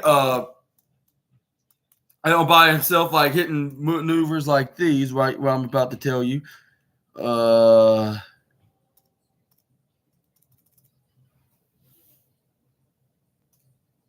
It was like a 2-on-1 handicap match, but it looked like they were trying to go for Carmelo Hayes. But this is where Baron Corbin and Dijak strike each other respectively, like to try to bring one of them down so they can worry about Carmelo Hayes. I was like, yo, you gigantic idiots! Like, why don't you just go for Carmelo Hayes, then worry about each other? Like, double team him. So because don't let size fool you.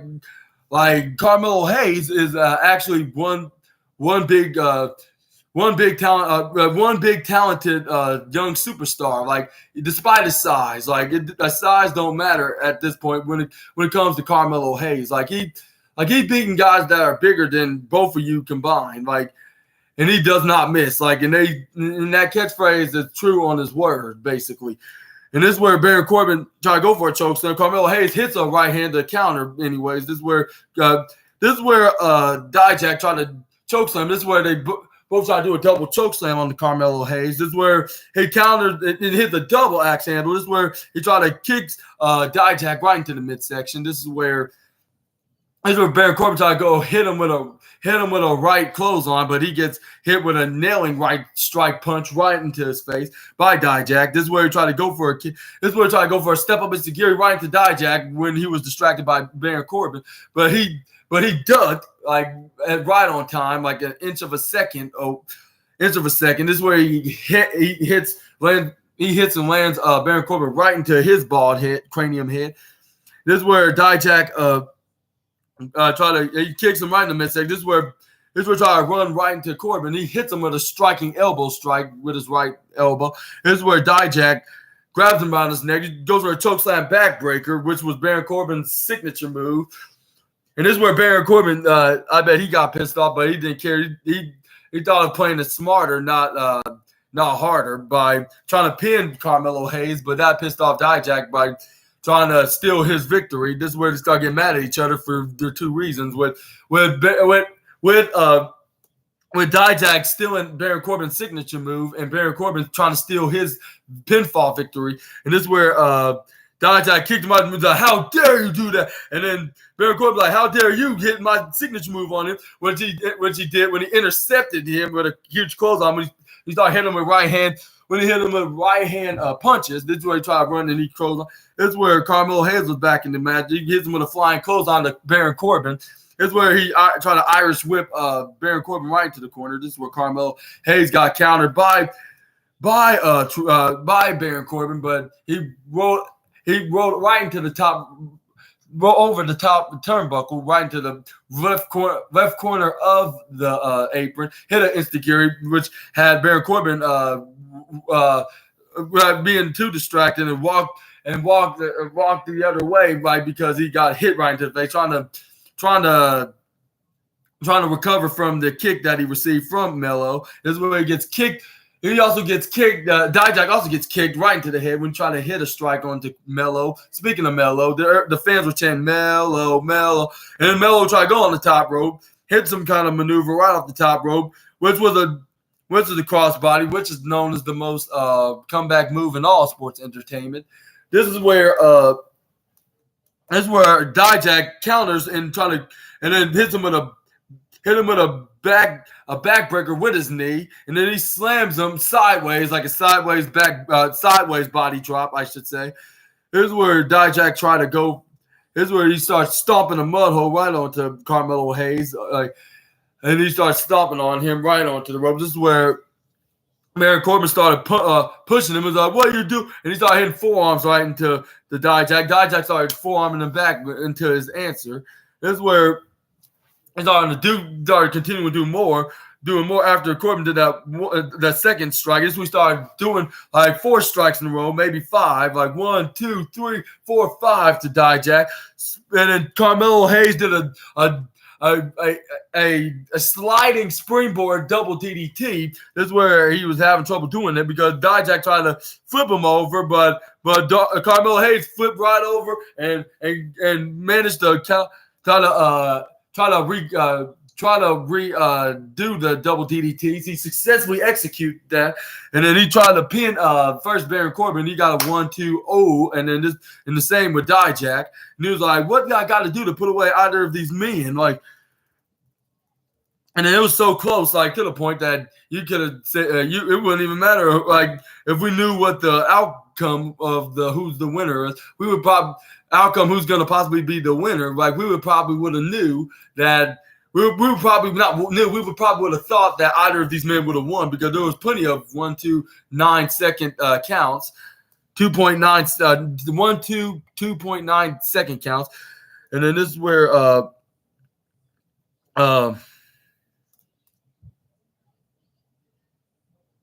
This is where they started hitting strikes on each other in three ways. This is where Carmelo Hayes hit a strike on the Dijak. This is where he tried to go for a suplex to Dijak. Dijak somehow countered and tosses him with a tossing suplex right onto with Baron Corbin, right where he was in the bottom left corner of Team of the Turnbuckle.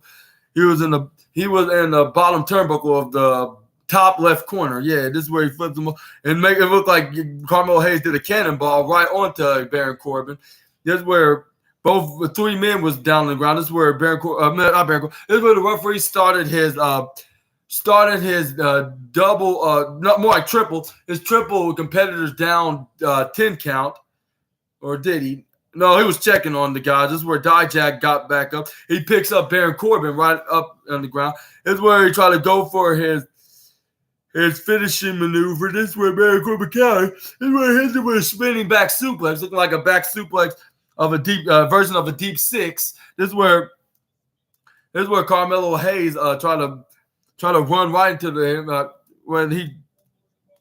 Let's see right here.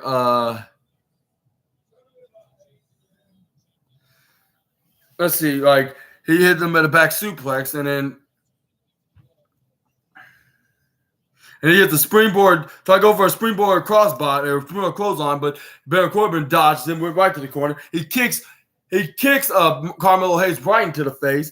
This is where he tried to go for right to the mid rope. Try to go for a clothesline right off the top. Which this clothesline connected. This is where he pins Carmelo Hayes. He got a 1-2. He got a kicks out, and this is where Vic Joseph was like, damn, that was so close. Like I was like, yeah, like it was 2.99999, 0.1 from away from being 3. This is where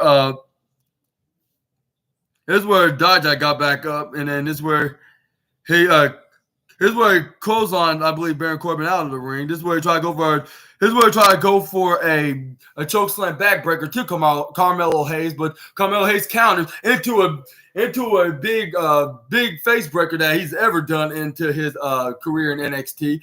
He just did it right in like 10 feet in the air, right after he knew he got chokeslam. He got him right up in the air and hit him with the face buster. This is where or face breaker. This is where he tried to go for the nothing but neck leg drop.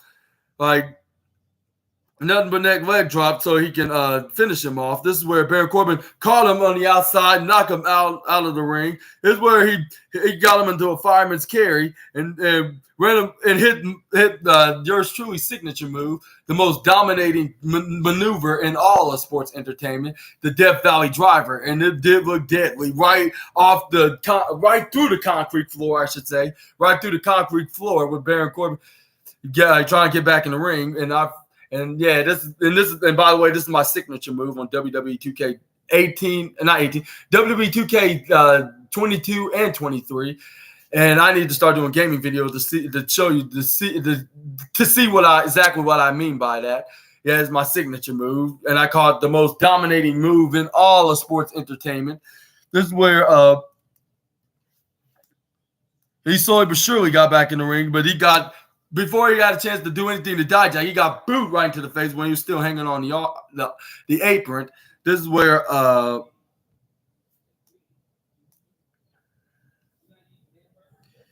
he also gets super kicked right. He gets super kicked right. And then this is where Baron Corbin throws him back in the ring. This is where he gets. This is where he does a kick and then knocks out Baron Corbin back out in the ring. This is where he tried to go for a discus boot, but Carmelo Hayes grabbed his leg, got him under. This is where he trips him over, try to go for his leg drop maneuver right onto him to the ground. He did try to do a running leg drop onto the ropes, go run right through the ropes. This is where he nearly got picked off by Baron Corbin with the deep six, but he got out of the way. This is where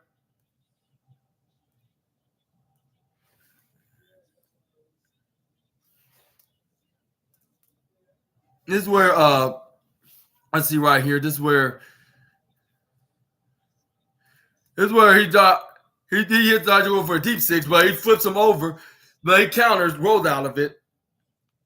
This is where he rolls out of the deep six, throwing him towards Dijak's way. Dijak caught him, hits him with the choke slam, and then this is where he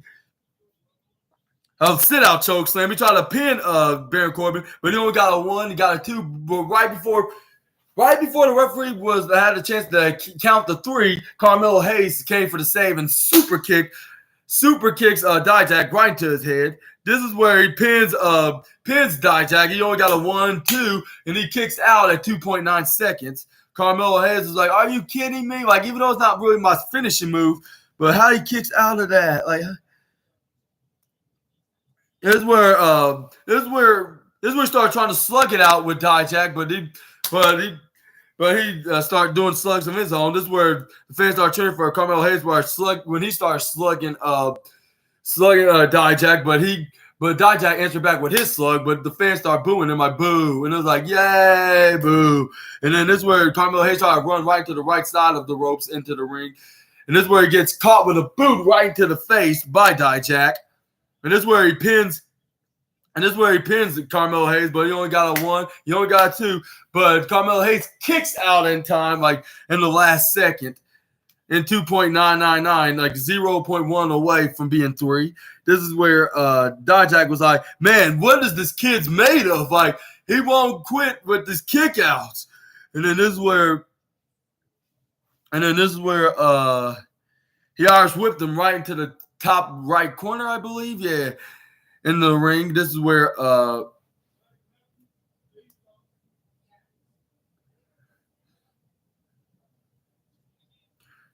he hits an elbow strike right into the back of Carmelo Hayes' neck and spin back elbow hit.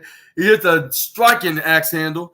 This is where he try to hit a right hand, but he gets hit with a forearm blow. This is where Carmelo Hayes hit another right hand. Hits a chop. I was like, hopefully this silent deadly chop doesn't get Gunther's attention, so he can add him to the envious list that he wants to kill. This is where he gets booted right into the face. I was like, I also hope that Carmelo Hayes doesn't get killed by getting booted right to the face.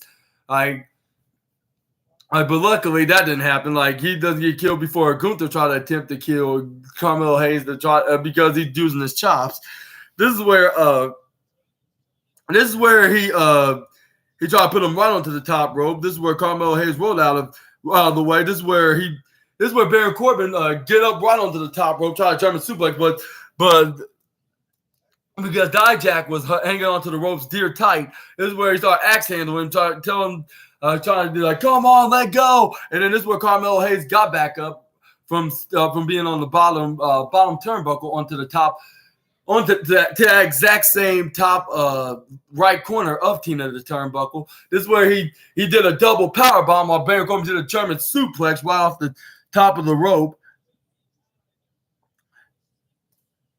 And then this is where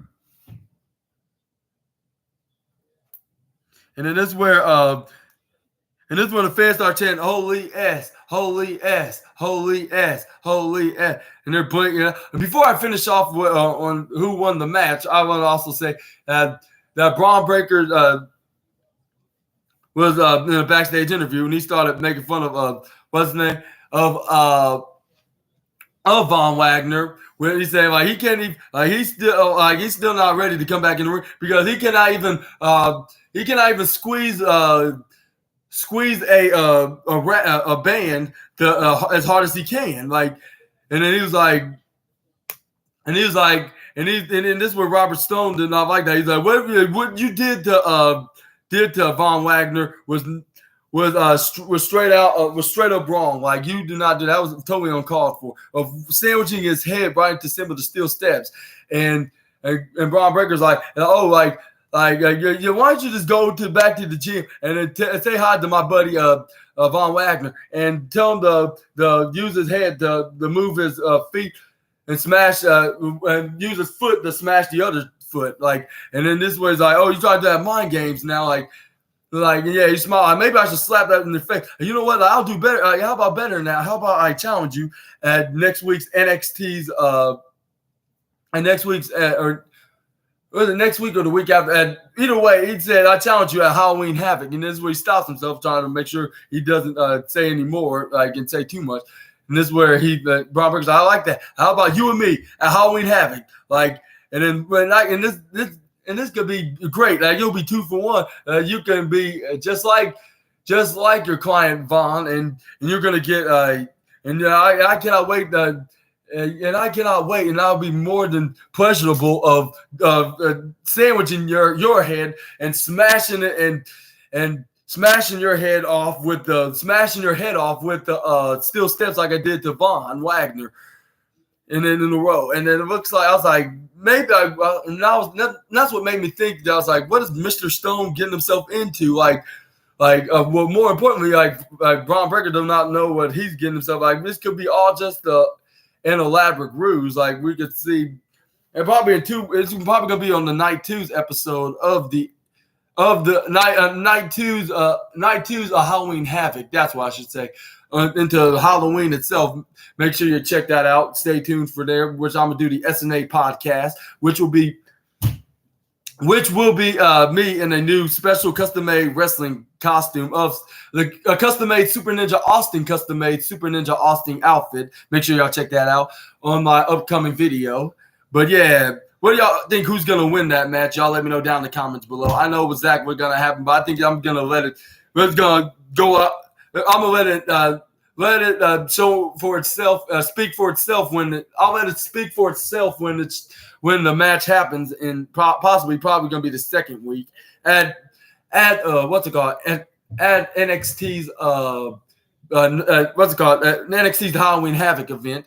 But anyways, this is where Carmelo Hayes gets back to the main event match. This is where Baron Corbin strikes him in the outside. This is where Corbin thought. This looked like Baron Corbin was about to win. This is where he tried to go for the choke slam backbreaker. He's like, this is for stealing my move at the beginning of this match and making me so pissed off. And then this is where he tried to do it. But Dijak did the most amazing thing that he's ever done in his wrestling career, and he did a reverse backflip. Did a reversal backflip off of his back chokeslam suplex, hits a super kick right into Baron Corbin's face. This is where he tried to go for try to feast him all with the reverse. This is where he tried to get hit this finishing move, that GTH finishing maneuver, what he called a different version of the move. He tried to hit the move, but when he flips out of it, he gets hit with the end of days. He thought he was going to pin him, but Carmelo Hayes beat him to it, hits him with the nothing but net leg drop after he hits Dijak with the end of days. Got the 1, 2, 3. Carmelo Hayes is your new number one contender. Like he got out of there. He pins Dijak. He got the 1, 2, 3, and he's gonna be the new number one contender for Ilya Dragunov's. He's the new number one contender for Ilya Dragunov's NXT Championship match, which is going to be the NXT Championship rematch. But it's going to be at Night 2's Halloween Havoc directly on Halloween night, which we're going to do a review. It's going to be a special Halloween Havoc NXT Halloween Holiday edition of the SNA podcast with my new special custom-made my custom-made Super Ninja Austin my custom-made Super Ninja Austin wrestler costume that I made, but it's a secret and it's a surprise. I'm gonna let y'all see it as soon as I make the video. Like it's a surprise, and I can't say what it is because it'll ruin the surprise, obviously. But let's just say it's one of my all-time favorite wrestlers. But it's gonna be a customized Super Ninja Austin version of the costume. But I'm going to let y'all to be the judge of that in the comment section down below. But, yeah, we got a new number contender for the NXT Championship. And I wonder who's attacked his boy Trick Williams. We'll probably see at Night 2's NXT Halloween Havoc, which we're going to talk about that. If I'm going to do a Halloween Havoc event, it's going to be a part 1 of Halloween Havoc review. And we're going to do a part 2 of a Halloween Havoc of Night 2. But yeah, make sure y'all stay tuned for that 7 and 14 days from now. And yeah, we look at on TV, this is where Lyra Valkyria looked into the paper saying, like, telling Becky Lynch onto the paper where she very first meet Becky Lynch at the time. She was like, like, Becky, your title is mine. And she ripped up that exact same picture. I was like, hopefully that's not a one-of-a-kind picture. Like, that'll be the most regrettable thing. Like, even though you're trying to prove to Becky that you're ready, more than ready to be in the next NXT Women's Championship, but you really had to go that far just to do so. Like, with all due respect, Lyra Valkyria. But yeah, we're going to see that next week. What y'all think? Who's going to win that match? Y'all let me know down in the comments below. We have that at week 1. We also have Blair Davenport and Gigi Dolan facing each other for the I believe it's a, what's that called? A lights out match. It's going to be a lights out match, and then it's going to be Roxanne Perez against what's her name? Against Kiana James in a Devil's Playground match. We're going to do all that. Yeah, we're going to talk about that. And we got Braun Breaker taking on Von Wagner's manager, Robert Stone, the wannabe Tony Khan, like I always call him. We also have Carmelo Hayes against Ilya Dragunov. We have Channing Stacks Lorenzo and what's his name, Tony D'Angelo, with their NXT Tag Team Champions against Team Chase U with Andre Chase and Duke Hudson, and also what's his name, and for the NXT Tag Team. And we also have Nathan Fraser trying to get an opportunity against Dominic Mysterio for the North American Championship. That'll probably be week 2, like I said. And then we also have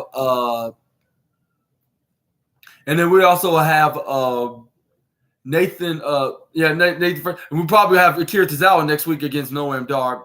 But yeah, y'all let me know down in the comments. And at the end of the video, there's Jay Cargill pops up into the screen into Lyra Valkyria's locker room TV, and then she was getting ready like it's time. She was looking at her clock. She was like, only it's a matter of time when I make that debut. And it looks like she could possibly make her NXT review 7 days from now at Night 1's Halloween Havoc. And do you think it's gonna be at NXT, or do you think it's gonna be Raw or SmackDown? And yeah, like I said last night's video, like, they're doing a really good job. Really good job confusing the fans on which brand she's going to be on. She could be on Raw. She could be on NXT. She could be on SmackDown. Like, it's only a matter of time she's going to make her WWE in-ring debut and show what she's made of, basically. But we're going to see that in the near future. But I'll say the top 2 matches of the night was definitely Lyra Valkyria. Was it Lyra Valkyria? Yeah. Lyra Valkyria taking on Tegan Knox and Carmelo Hayes against Baron Corbin and Dijak in the number 1 contenders NXT championship for week 2, or for night 2 of Halloween Havoc, which is 2 weeks from now. And I'll give tonight's NXT 4 stars out of 5. And how would y'all rate tonight's NXT? Y'all let me know down in the comments below. I guess I'm gonna end this video right here, and I hope y'all like this video, like my new regular viewer, Takashi here, and I was commenting on me about everything like in the world, and I hopefully y'all enjoyed this video. Yeah, like him, and if you did, please give me a huge thumbs up, comment down below, subscribe if you haven't already while clicking the bell notification bell so you won't miss and be the first one to know when I upload my latest video, which is the SNA podcast. And speaking of which, I've been your host, Super Ninja Austin. This was the 75th episode of the SNA podcast, and hopefully I see y'all guys, all you guys, on my AEW Dynamite review, which is episode 76, which is my 10th review with the All Elite promotion, talking about their Wednesday night show, the return of the Wednesday night show and their matches. And also, yeah, hopefully I see you too, Takashi, like on the same time tomorrow. But in the meantime, I hope you, Takashi, have a great night. Hopefully, the rest of you viewers that's watching this video have a great night, and I'll see y'all all tomorrow night on that review. But in the meantime, Super Ninja Austin, the assassin, is out.